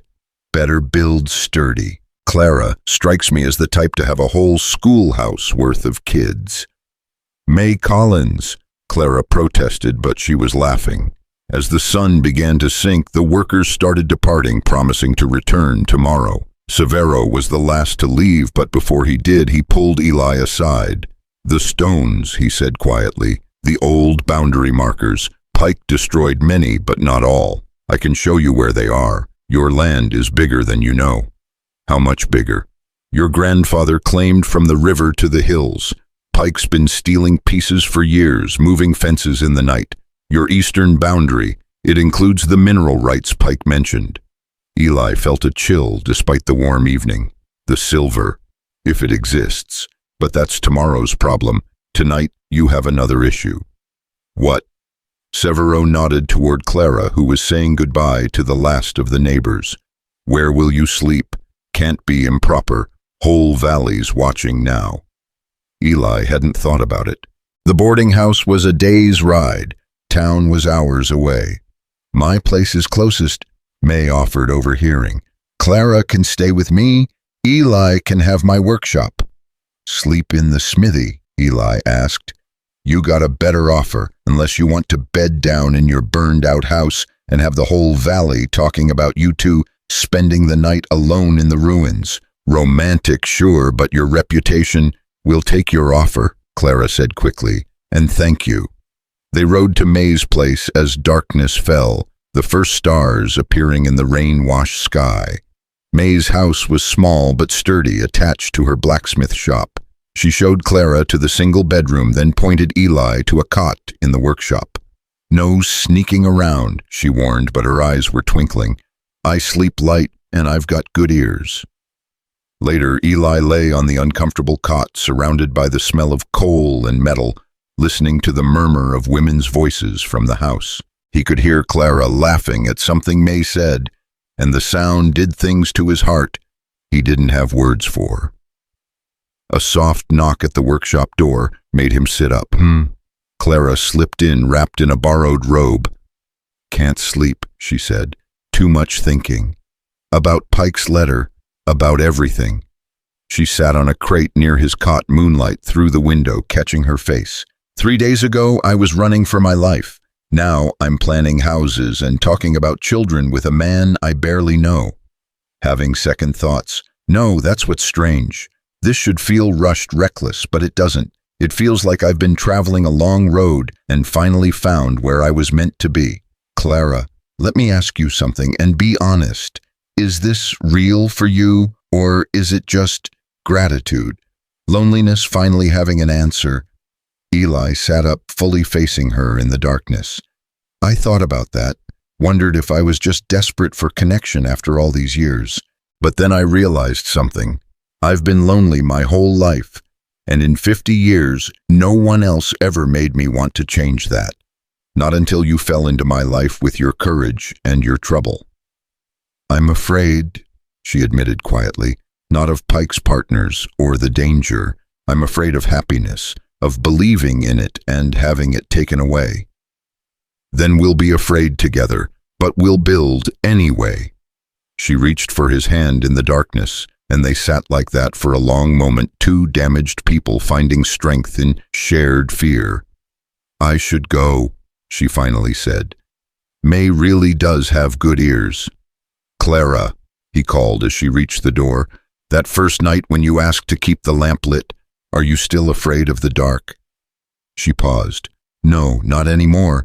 Turns out the dark isn't so scary when you're not alone in it."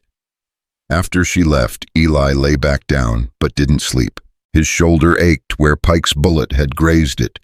But it was a good ache, a reminder that he'd chosen to act, to protect, to matter. Just before dawn, he heard horses, multiple riders moving fast. He grabbed his rifle, moving to the window, but it was Severo with several of his people, and they were riding hard with panic in their movements. "Fire!" Severo called out. "The courthouse burns!" Mae and Clara burst from the house as Eli ran outside. In the distance toward town, an orange glow lit the sky. "The records," Clara breathed. "All of Pike's papers are there." "Not all," Mae said grimly. "You've got copies. But the originals, the official evidence..." They were riding before she could finish the sentence, pushing the horses hard toward town. As they got closer, they could see it wasn't just the courthouse, but several buildings, flames leaping from roof to roof in the pre-dawn darkness.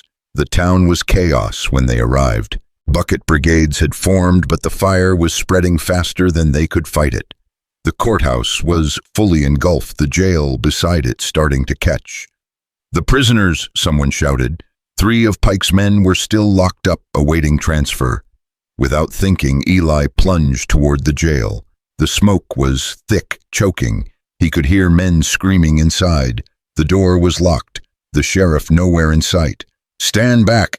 Mae appeared with a sledgehammer probably grabbed from someone's wagon. She swung with all her blacksmith strength and the lock shattered. The 3 men stumbled out coughing, falling to their knees. One was Cutter Pike's enforcer. He looked up at Eli through streaming eyes. "You saved me," he wheezed. "Why? Because that's what decent people do," Eli said, then turned back to the fire. The courthouse was lost, but they might save the other buildings. Clara was organizing the bucket brigade with the efficiency of a general sending people to defensive positions, creating fire breaks. "The bank!" someone screamed. "If the bank burns, we lose everything." Clara went pale.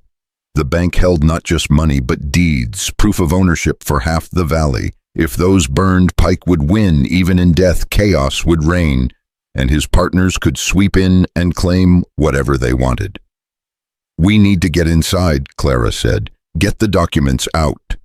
"It's suicide," Mae protested. "The fire's too close." But Clara was already running. Eli cursed and followed, catching her at the bank door. "Together," he said, "or not at all." They plunged into the bank smoke, already seeping through the walls. Clara knew exactly where to go, yanking open drawers, pulling out stacks of documents. "The vault," she gasped through the smoke. "The original deeds are in the vault." The vault was a monster of iron, supposedly fireproof, but the heat was already making the metal dangerous to touch.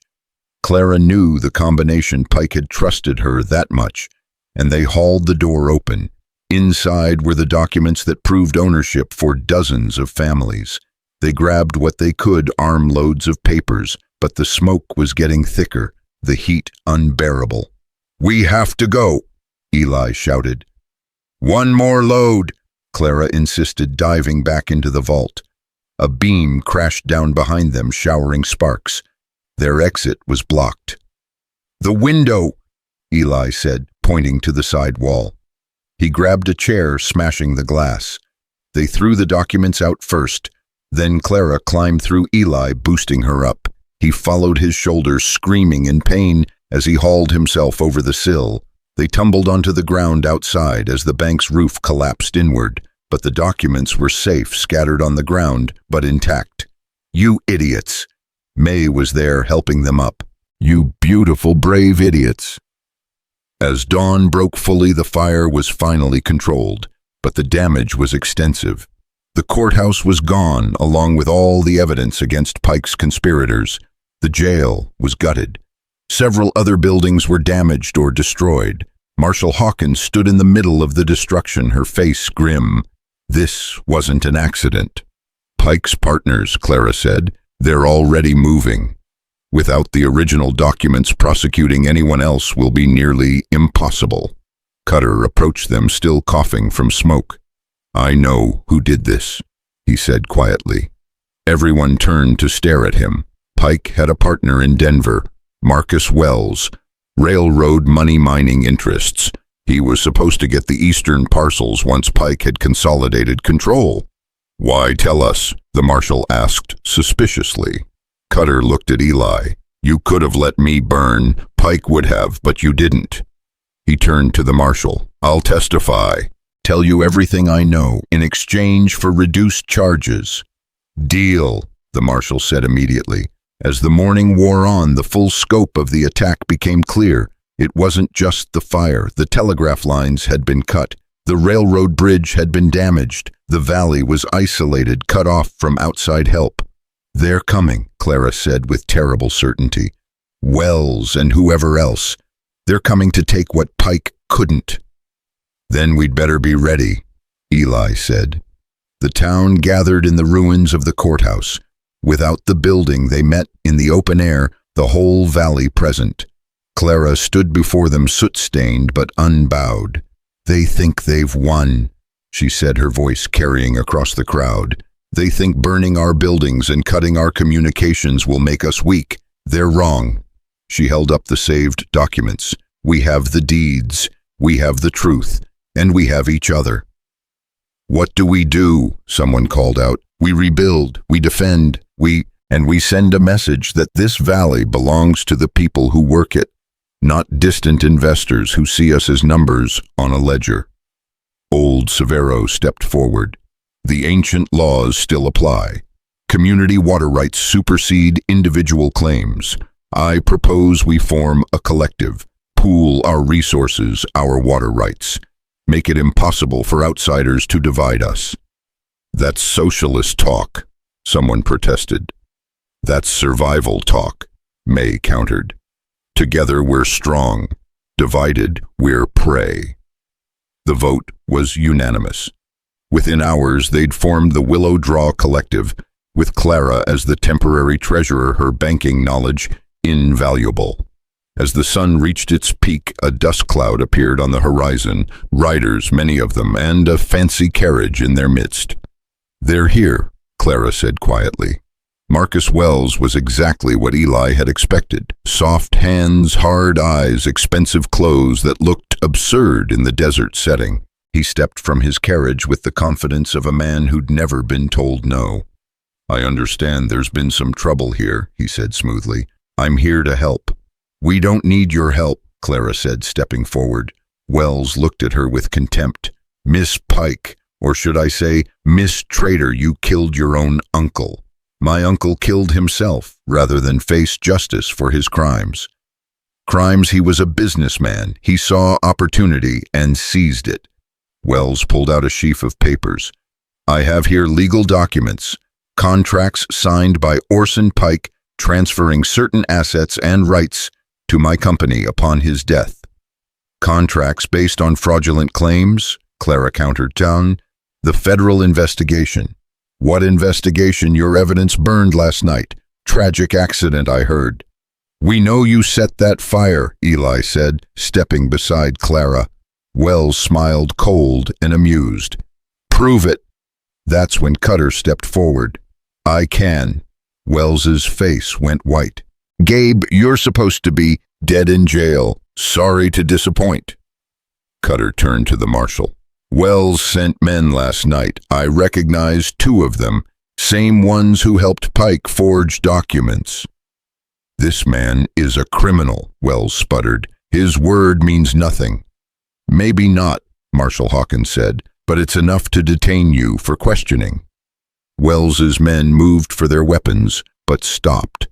The entire town had surrounded them, armed with everything from rifles to pitchforks, not threatening, just present. Just united.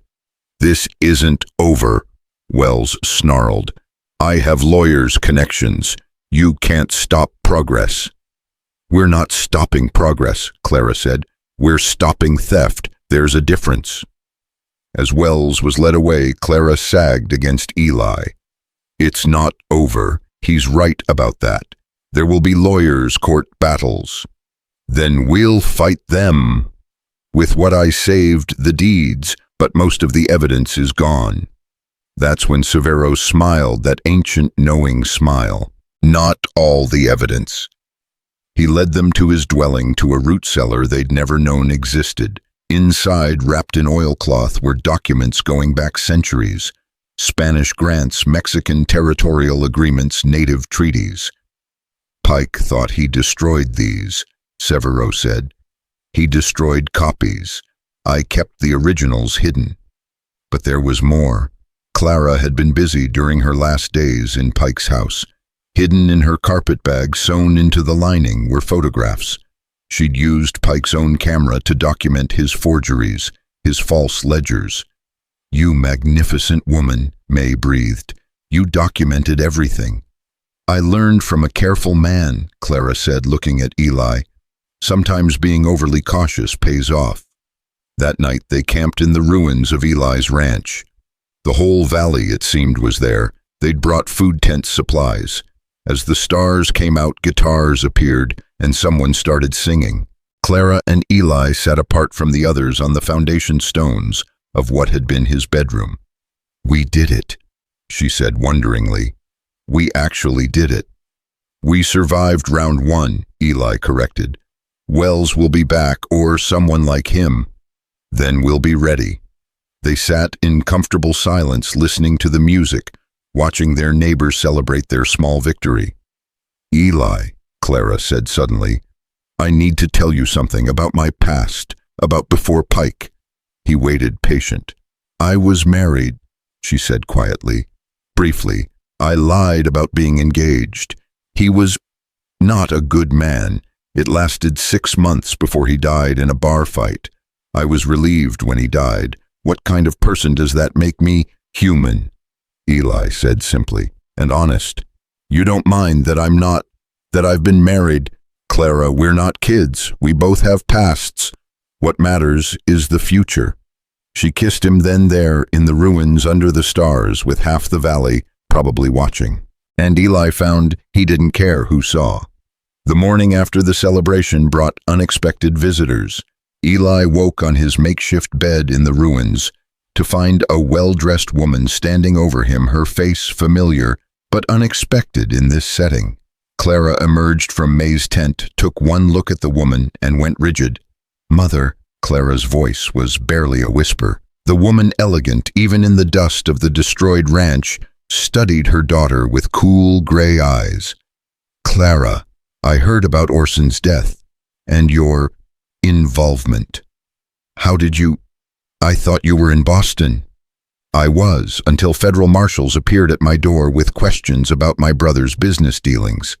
She looked around at the burned ruins, her expression unreadable. "This is where you've chosen to make your stand."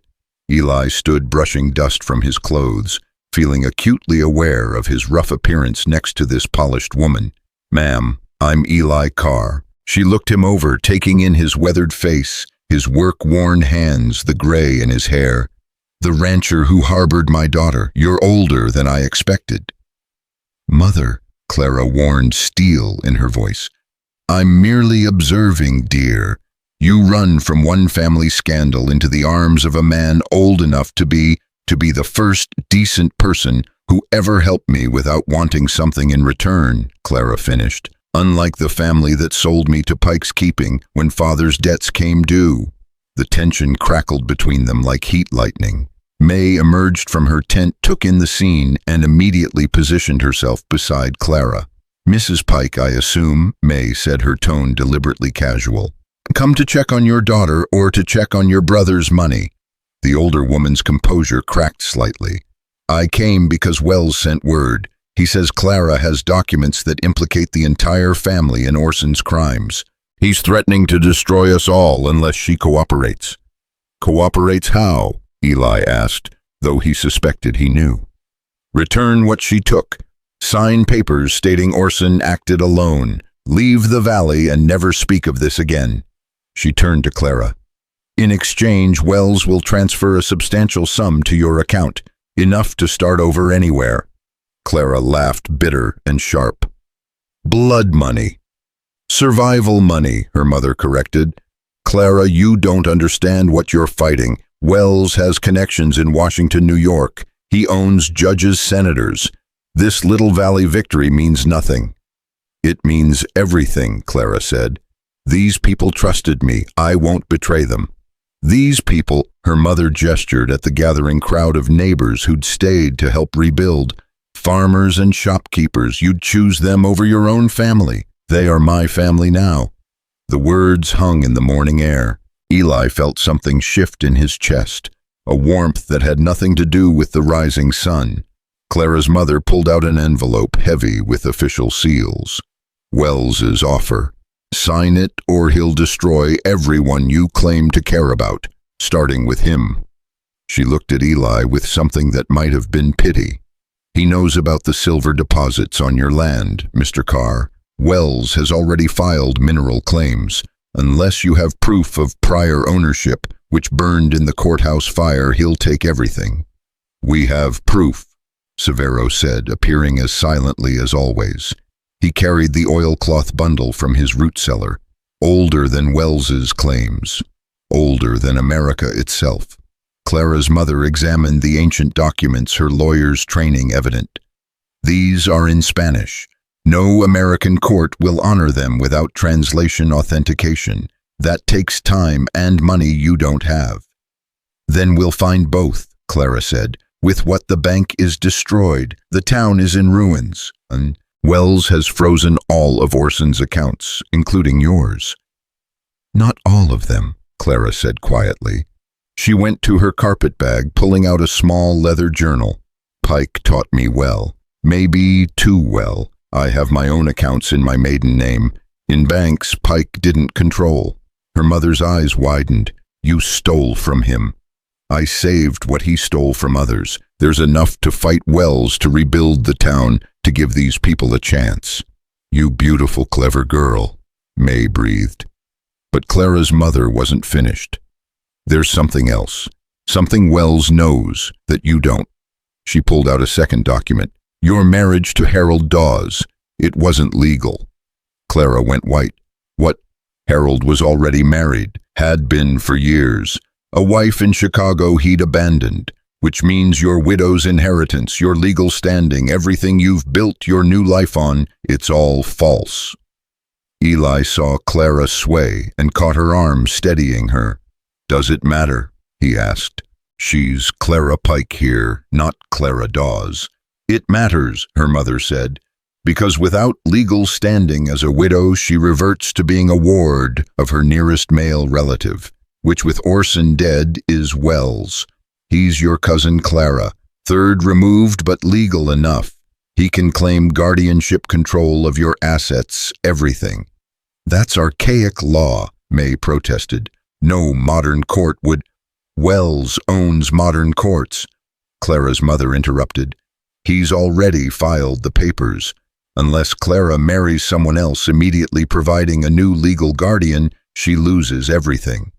The morning had gone quiet, everyone listening. Eli felt the weight of their eyes, the weight of expectation. "Well then," he said, his voice carrying across the ruins. "Seems like we need a wedding." Clara turned to him, eyes wide. "Eli, no, not like this, not forced." "Who's forced? I already asked you to build a life with me. This just moves up the timeline." He took her hands, aware of everyone watching.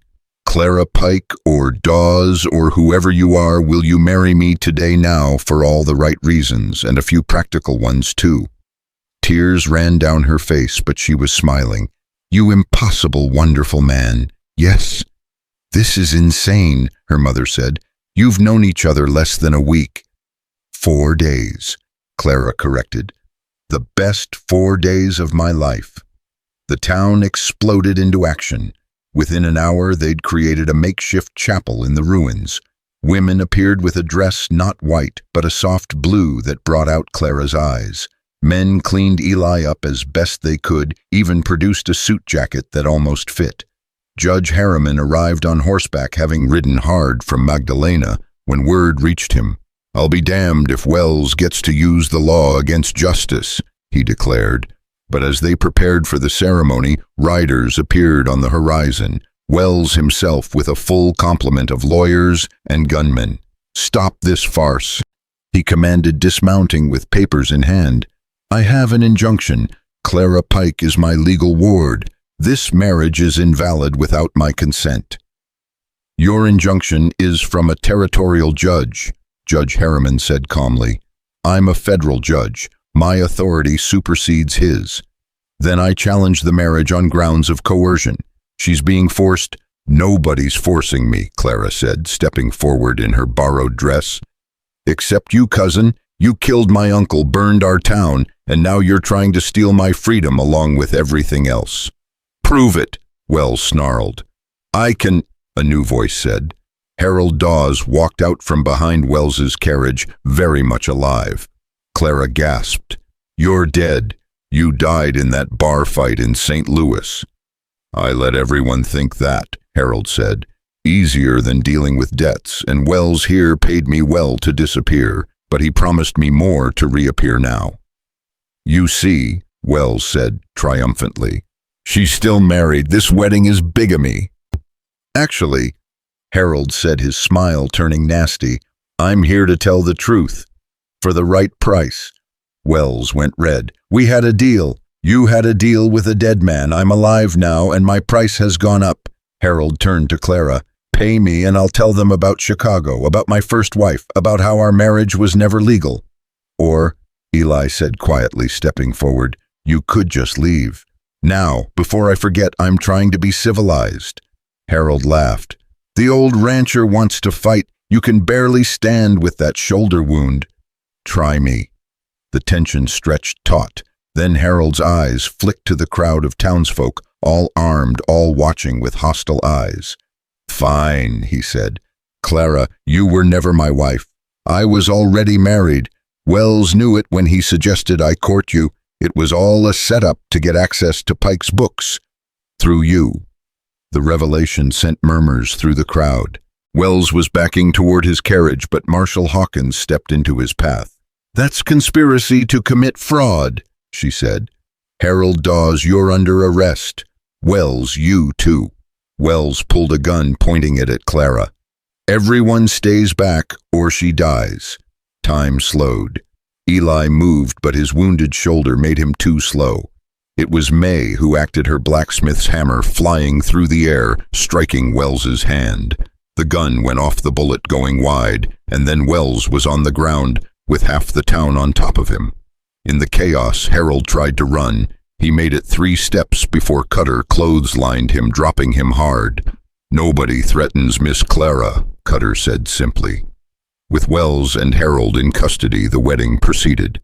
It wasn't fancy Clara in her borrowed dress, Eli in his mismatched suit standing in the ruins of his burned home.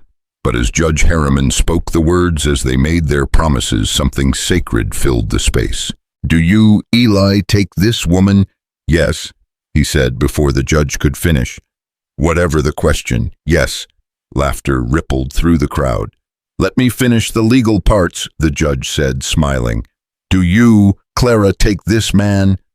"I take him," Clara said. "With all his awkwardness, his nobility, his impossible courage. I take him for exactly who he is." When they kissed, the whole valley cheered.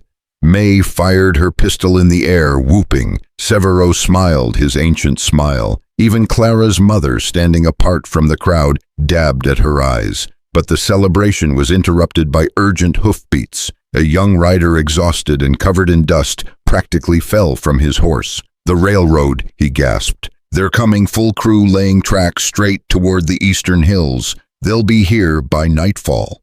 "Wells's backup plan," Clara said. "Even arrested, his company moves forward." "Not if we stop them," Eli said. "How they have legal claims based on fraud," Severo interrupted. He pulled out one more document from his bundle. "But this predates everything." It was a treaty signed by Eli's grandfather and Severo's grandfather, witnessed by Spanish colonial authorities.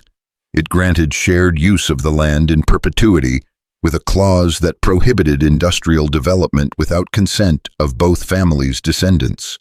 "It'll hold up in court," Clara's mother said, examining it with professional interest. "But courts take time. The railroad will establish facts on the ground. Then we establish our own facts," Mae said. "Everyone mount up. We're going to meet that railroad." The ride to the eastern hills was thunderous, dozens of horses, raising a dust cloud visible for miles. They crested the ridge to see the railroad crew below, 100 men, laying track with mechanical precision guards, with rifles watching for trouble. "They outnumber us," someone said nervously. "Numbers don't matter," Clara said. "Law does." She rode forward, Eli beside her, the treaty held high. The railroad foreman, a thick-set man with hostile eyes, met them halfway. "This is private property. You're trespassing." "This is Carr land," Eli said. "Has been for 3 generations. Not according to our papers." "Your papers are based on Wells's fraudulent claims," Clara said. "He's been arrested. This treaty proves prior ownership." The foreman barely glanced at it. "Lady, I don't care about your papers. I have orders. Track gets laid today." "Over my dead body," Eli said quietly. "That can be arranged." The guards raised their rifles. The townsfolk raised theirs. The moment balanced on a knife's edge. Then unexpected salvation. The railroad workers themselves, mostly Irish and Chinese immigrants, began setting down their tools. "What are you doing?" the foreman roared. An older Chinese man stepped forward. "We know Mr. Severo. His people helped us when the company left us to starve last winter. We won't steal his friend's land." "You don't work. You don't get paid." "Then we don't get paid," an Irish worker said. "But we don't steal from good people for bad men." The revolt spread through the crew. Within minutes, the entire workforce had downed tools. The foreman cursed and threatened, but without workers, he was powerless. "You haven't won," he snarled at Eli. "The company will send more men." "Let them come," Clara said. "We'll be ready, and by then, the federal investigation into Wells will have revealed everything. Your company will be implicated. Stock prices will crash. You might want to sell your shares now." The foreman went pale, the implications hitting home. Without another word, he ordered his guards to stand down, and the railroad crew began its retreat. As they watched the workers leave, Clara's mother approached. "That was impressive," she admitted. "You've become formidable, Clara. I had good teachers, including you, Mother. You taught me to survive. Eli taught me to live." Her mother looked at Eli, seeming to see him clearly for the first time. "You'll take care of her. She takes care of herself." Eli said. I just stand beside her. Clara's mother smiled, a real smile that transformed her face. Then perhaps there's hope for this family yet. She pulled Clara aside, speaking quietly. When she mounted her carriage to leave, Clara was crying. What did she say? Eli asked. That father would have been proud, and that she's putting her lawyer skills at our disposal for the federal case. That evening, as the sun set over the valley, they stood in the ruins of the old house planning the new one. The whole community was still there, as if no one wanted this day to end. Make it bigger, Mae suggested. You'll need room for all those kids Clara wants. Mae, Clara protested, but she was laughing. Speaking of which, Severo said with his sly smile, tradition says newlyweds need privacy. We've prepared something. They led Eli and Clara to a sheltered grove by the creek, where someone had erected a beautiful tent furnished with rugs and lanterns, a real bed with clean linens. It's perfect, Clara breathed. You deserve perfect, Eli said, as the others discreetly withdrew, leaving the newlyweds alone for the first time. Clara turned to Eli with sudden shyness. I know we've been thrust into this quickly. Clara, he interrupted gently, we can take all the time we need. Marriage is more than paper. She kissed him soft and sweet. 50 years you waited. I think you've been patient enough. Later, much later, they lay listening to the creek running strong from the recent rain. Clara traced patterns on Eli's chest, careful of his wounded shoulder. No regrets, she asked. Only one. What? That I can't give you 50 years together. You deserve more time than I have left. She rose up on one elbow, looking down at him, fierce and beautiful. Eli Carr, you listen to me. I'd rather have whatever time we're given together than a lifetime with anyone else. Days, years, decades, whatever we get, we'll make it count. Starting now. Starting 4 days ago when you found me by that overturned coach. A sound outside made them both freeze horses, approaching fast. Eli reached for his rifle, but Clara stopped him. Wait, listen. It was singing. The railroad workers' Chinese and Irish voices blending in an unlikely harmony, serenading the newlyweds as they passed by on their way back to their camps. They're thanking us. Clara translated some of the Chinese words she'd learned, for treating them as human beings. You did that. We did that. They lay back down, listening to the singing fade into the distance. Tomorrow would bring new challenges. Wells had more lawyers, more resources. The fight wasn't over. The valley still needed rebuilding. The school Clara dreamed of needed creating. The ranch needed reconstruction.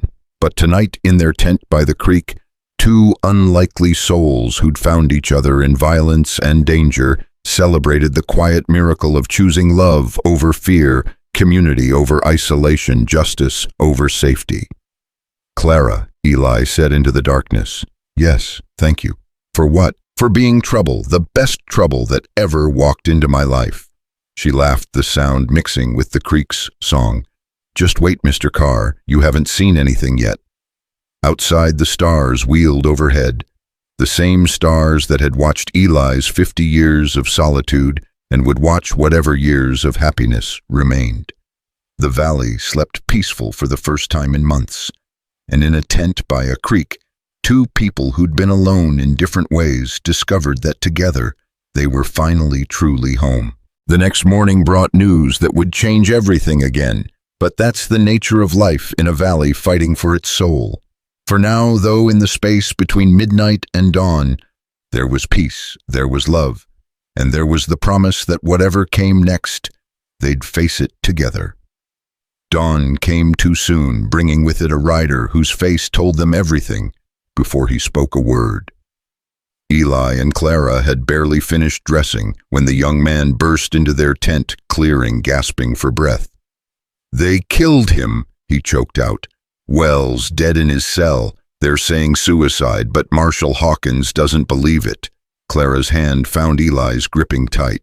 How? Poison, same as Pike. But Wells had no reason to kill himself. He was confident his lawyers would get him out.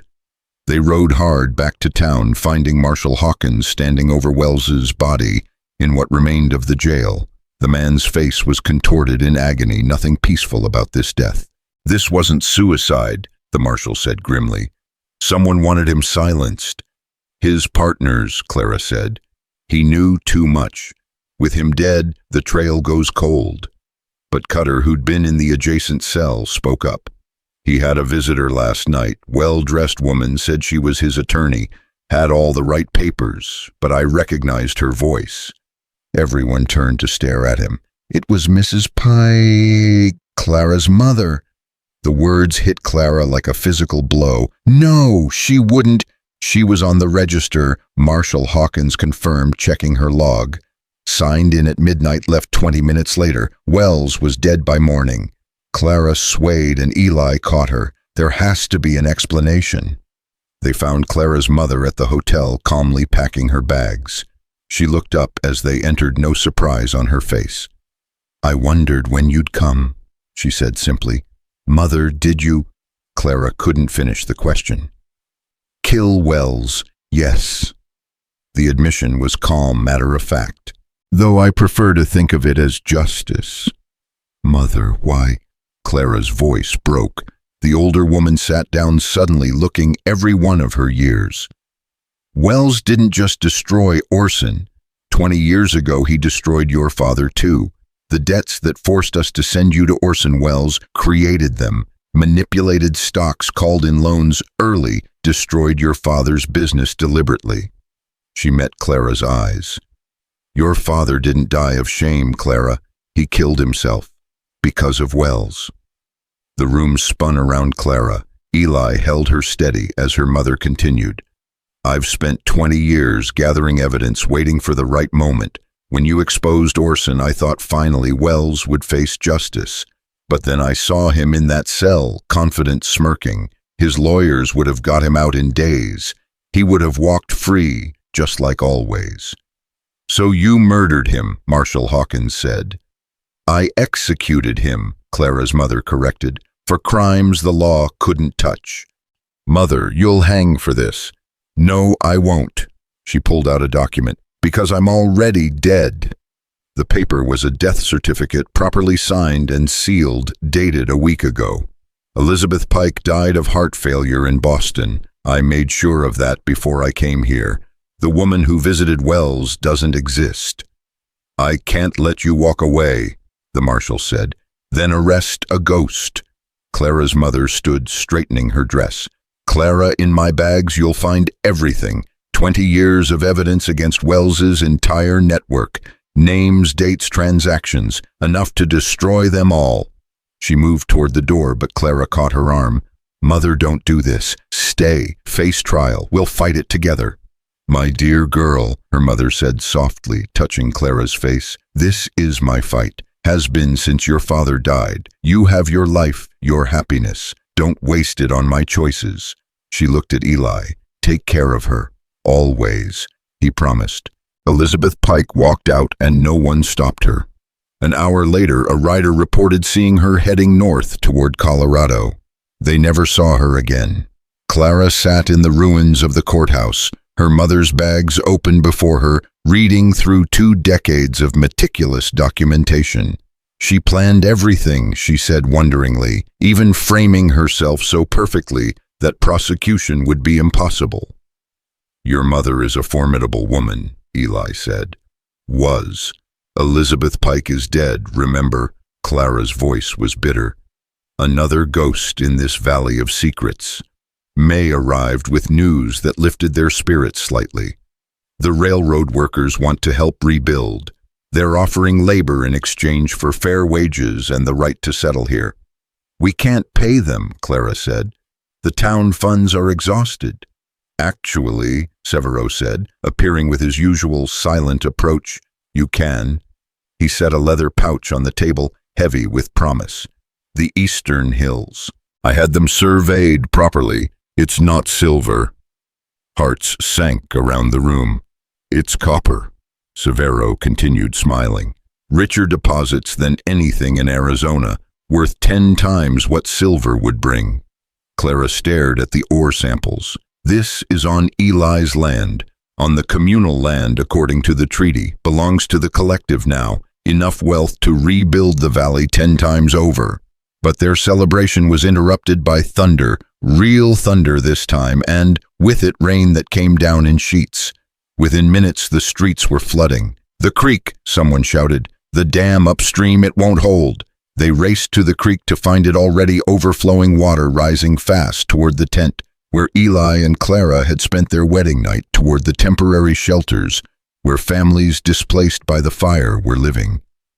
"We need to evacuate everyone," Clara shouted over the storm.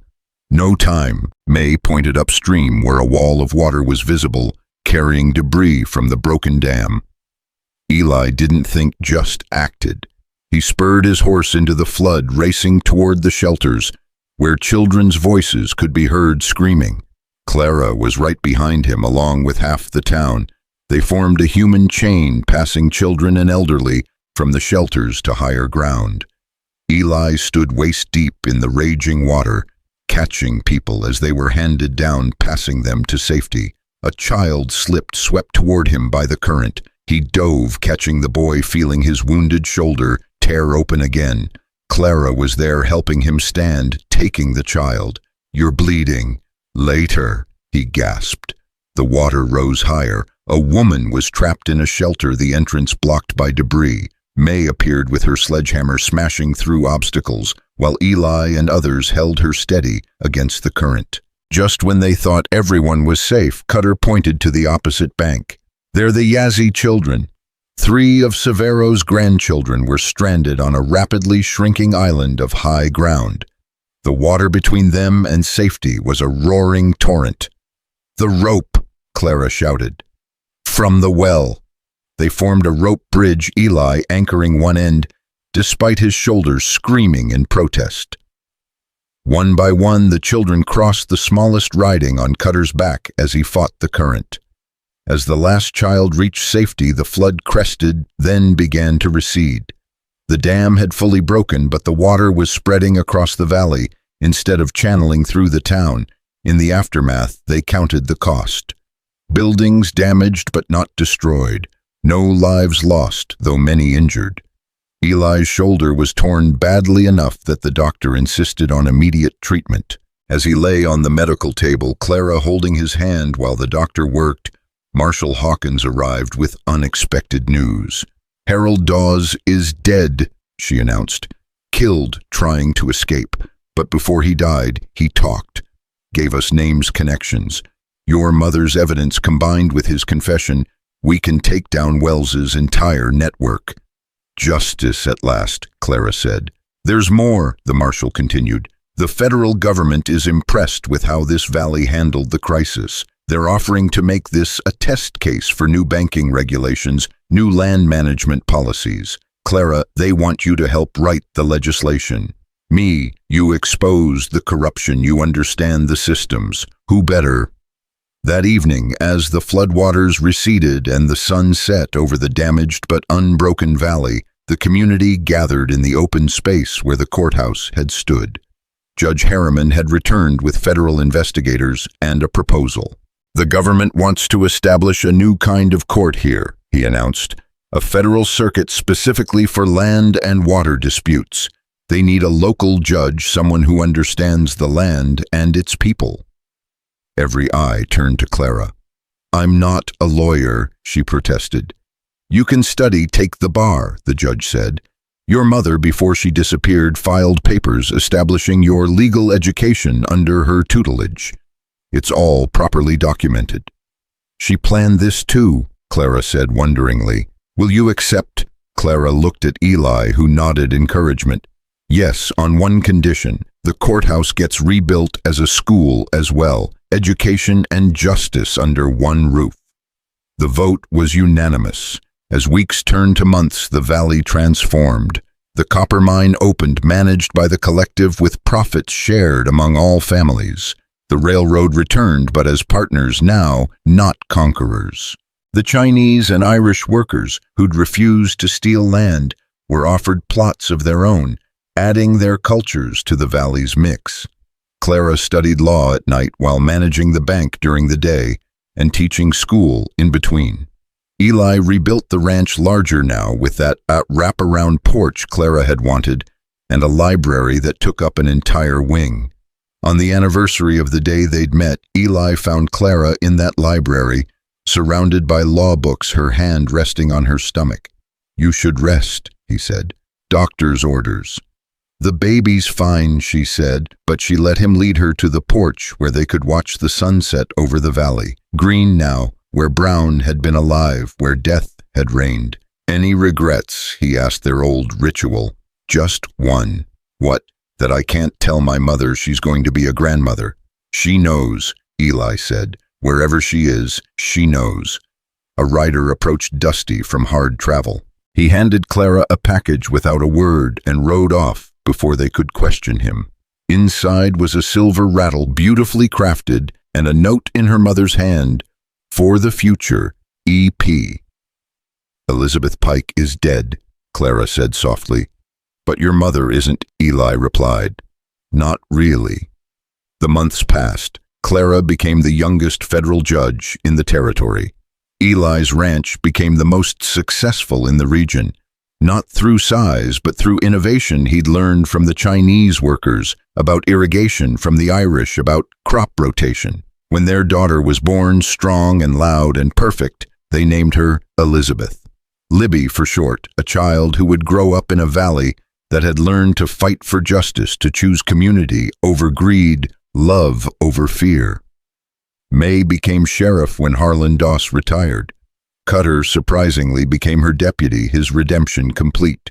Severo lived to see his great-grandchildren play with Libby, all of them growing up together, the old divisions of race and class meaningless to them. 5 years passed. The valley prospered. Other communities came to study their collective model, their water-sharing agreements, their integration of different cultures.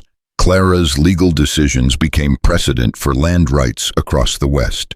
On a morning like any other, Eli woke to find Clara at her desk, writing. But this wasn't legal work.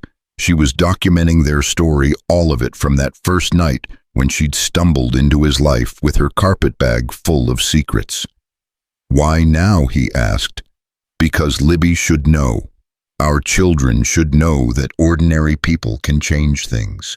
That courage isn't about not being afraid, it's about doing what's right despite the fear." "We weren't that brave," Eli said. "Weren't we? A 50-year-old virgin rancher and a desperate woman on the run took on the most powerful men in the territory and won." "When you put it like that," he laughed.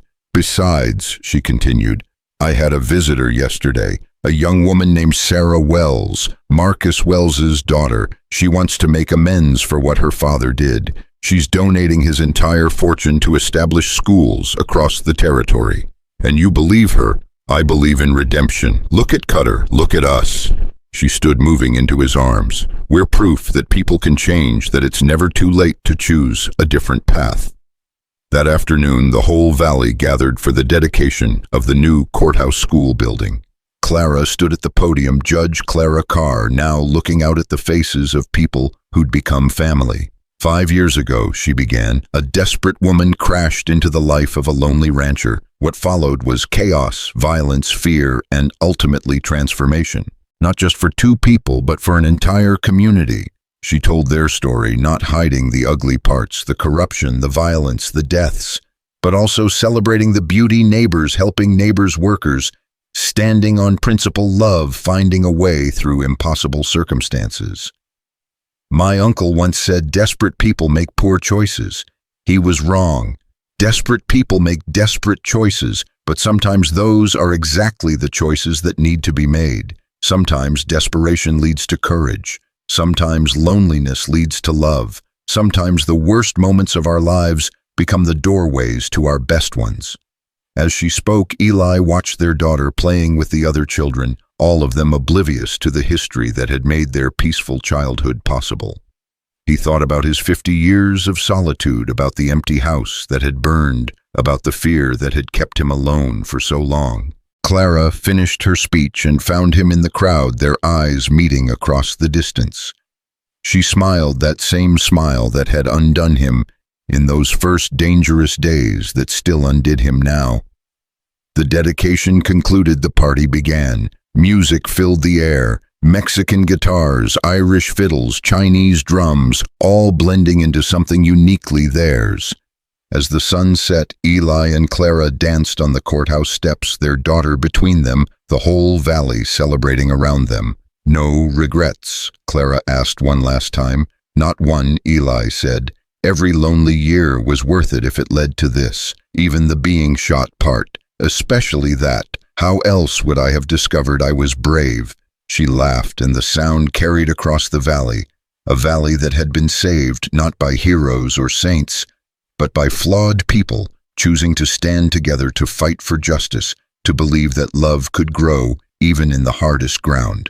As the stars came out, the same stars that had witnessed the drought and the danger, Severo raised a toast to the virgin rancher and the city woman, who taught us all that it's never too late for courage, never too late for love, never too late to begin again. The valley erupted in cheers, and somewhere in the night a ghost of a woman who'd sacrificed everything for justice might have smiled. The story that had begun with fear and desperation had become legend, but more importantly, it had become truth proof that ordinary people could do extraordinary things when they stood together. Years later, when Libby was old enough to ask about the worn carpetbag her mother kept in the library, Clara would tell her the whole story. How that bag had carried secrets that saved a valley. How her father had been brave enough to open his door to a stranger. How love could bloom in the most unlikely soil. And Libby would grow up knowing that she came from people who'd chosen justice over safety, community over isolation, love over fear. She'd know that her grandfather had waited 50 years for the right person, and that her grandmother had risked everything for the truth. The valley prospered, generations grew and thrived, and the story of the virgin rancher and the city woman became part of its foundation, not just as history but as promise.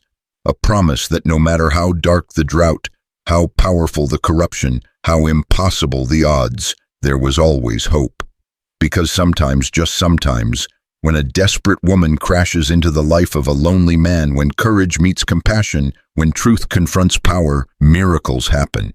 Not the kind that fall from heaven, but the kind that people make for themselves together, one choice at a time. And in a library, in a ranch house, on land that had been saved by love and courage, a carpetbag sat on a shelf, empty of its secrets now, but full of memory. A reminder that the most important journeys begin when we're brave enough to open our doors to strangers, and even braver to open our hearts to the possibility of joy.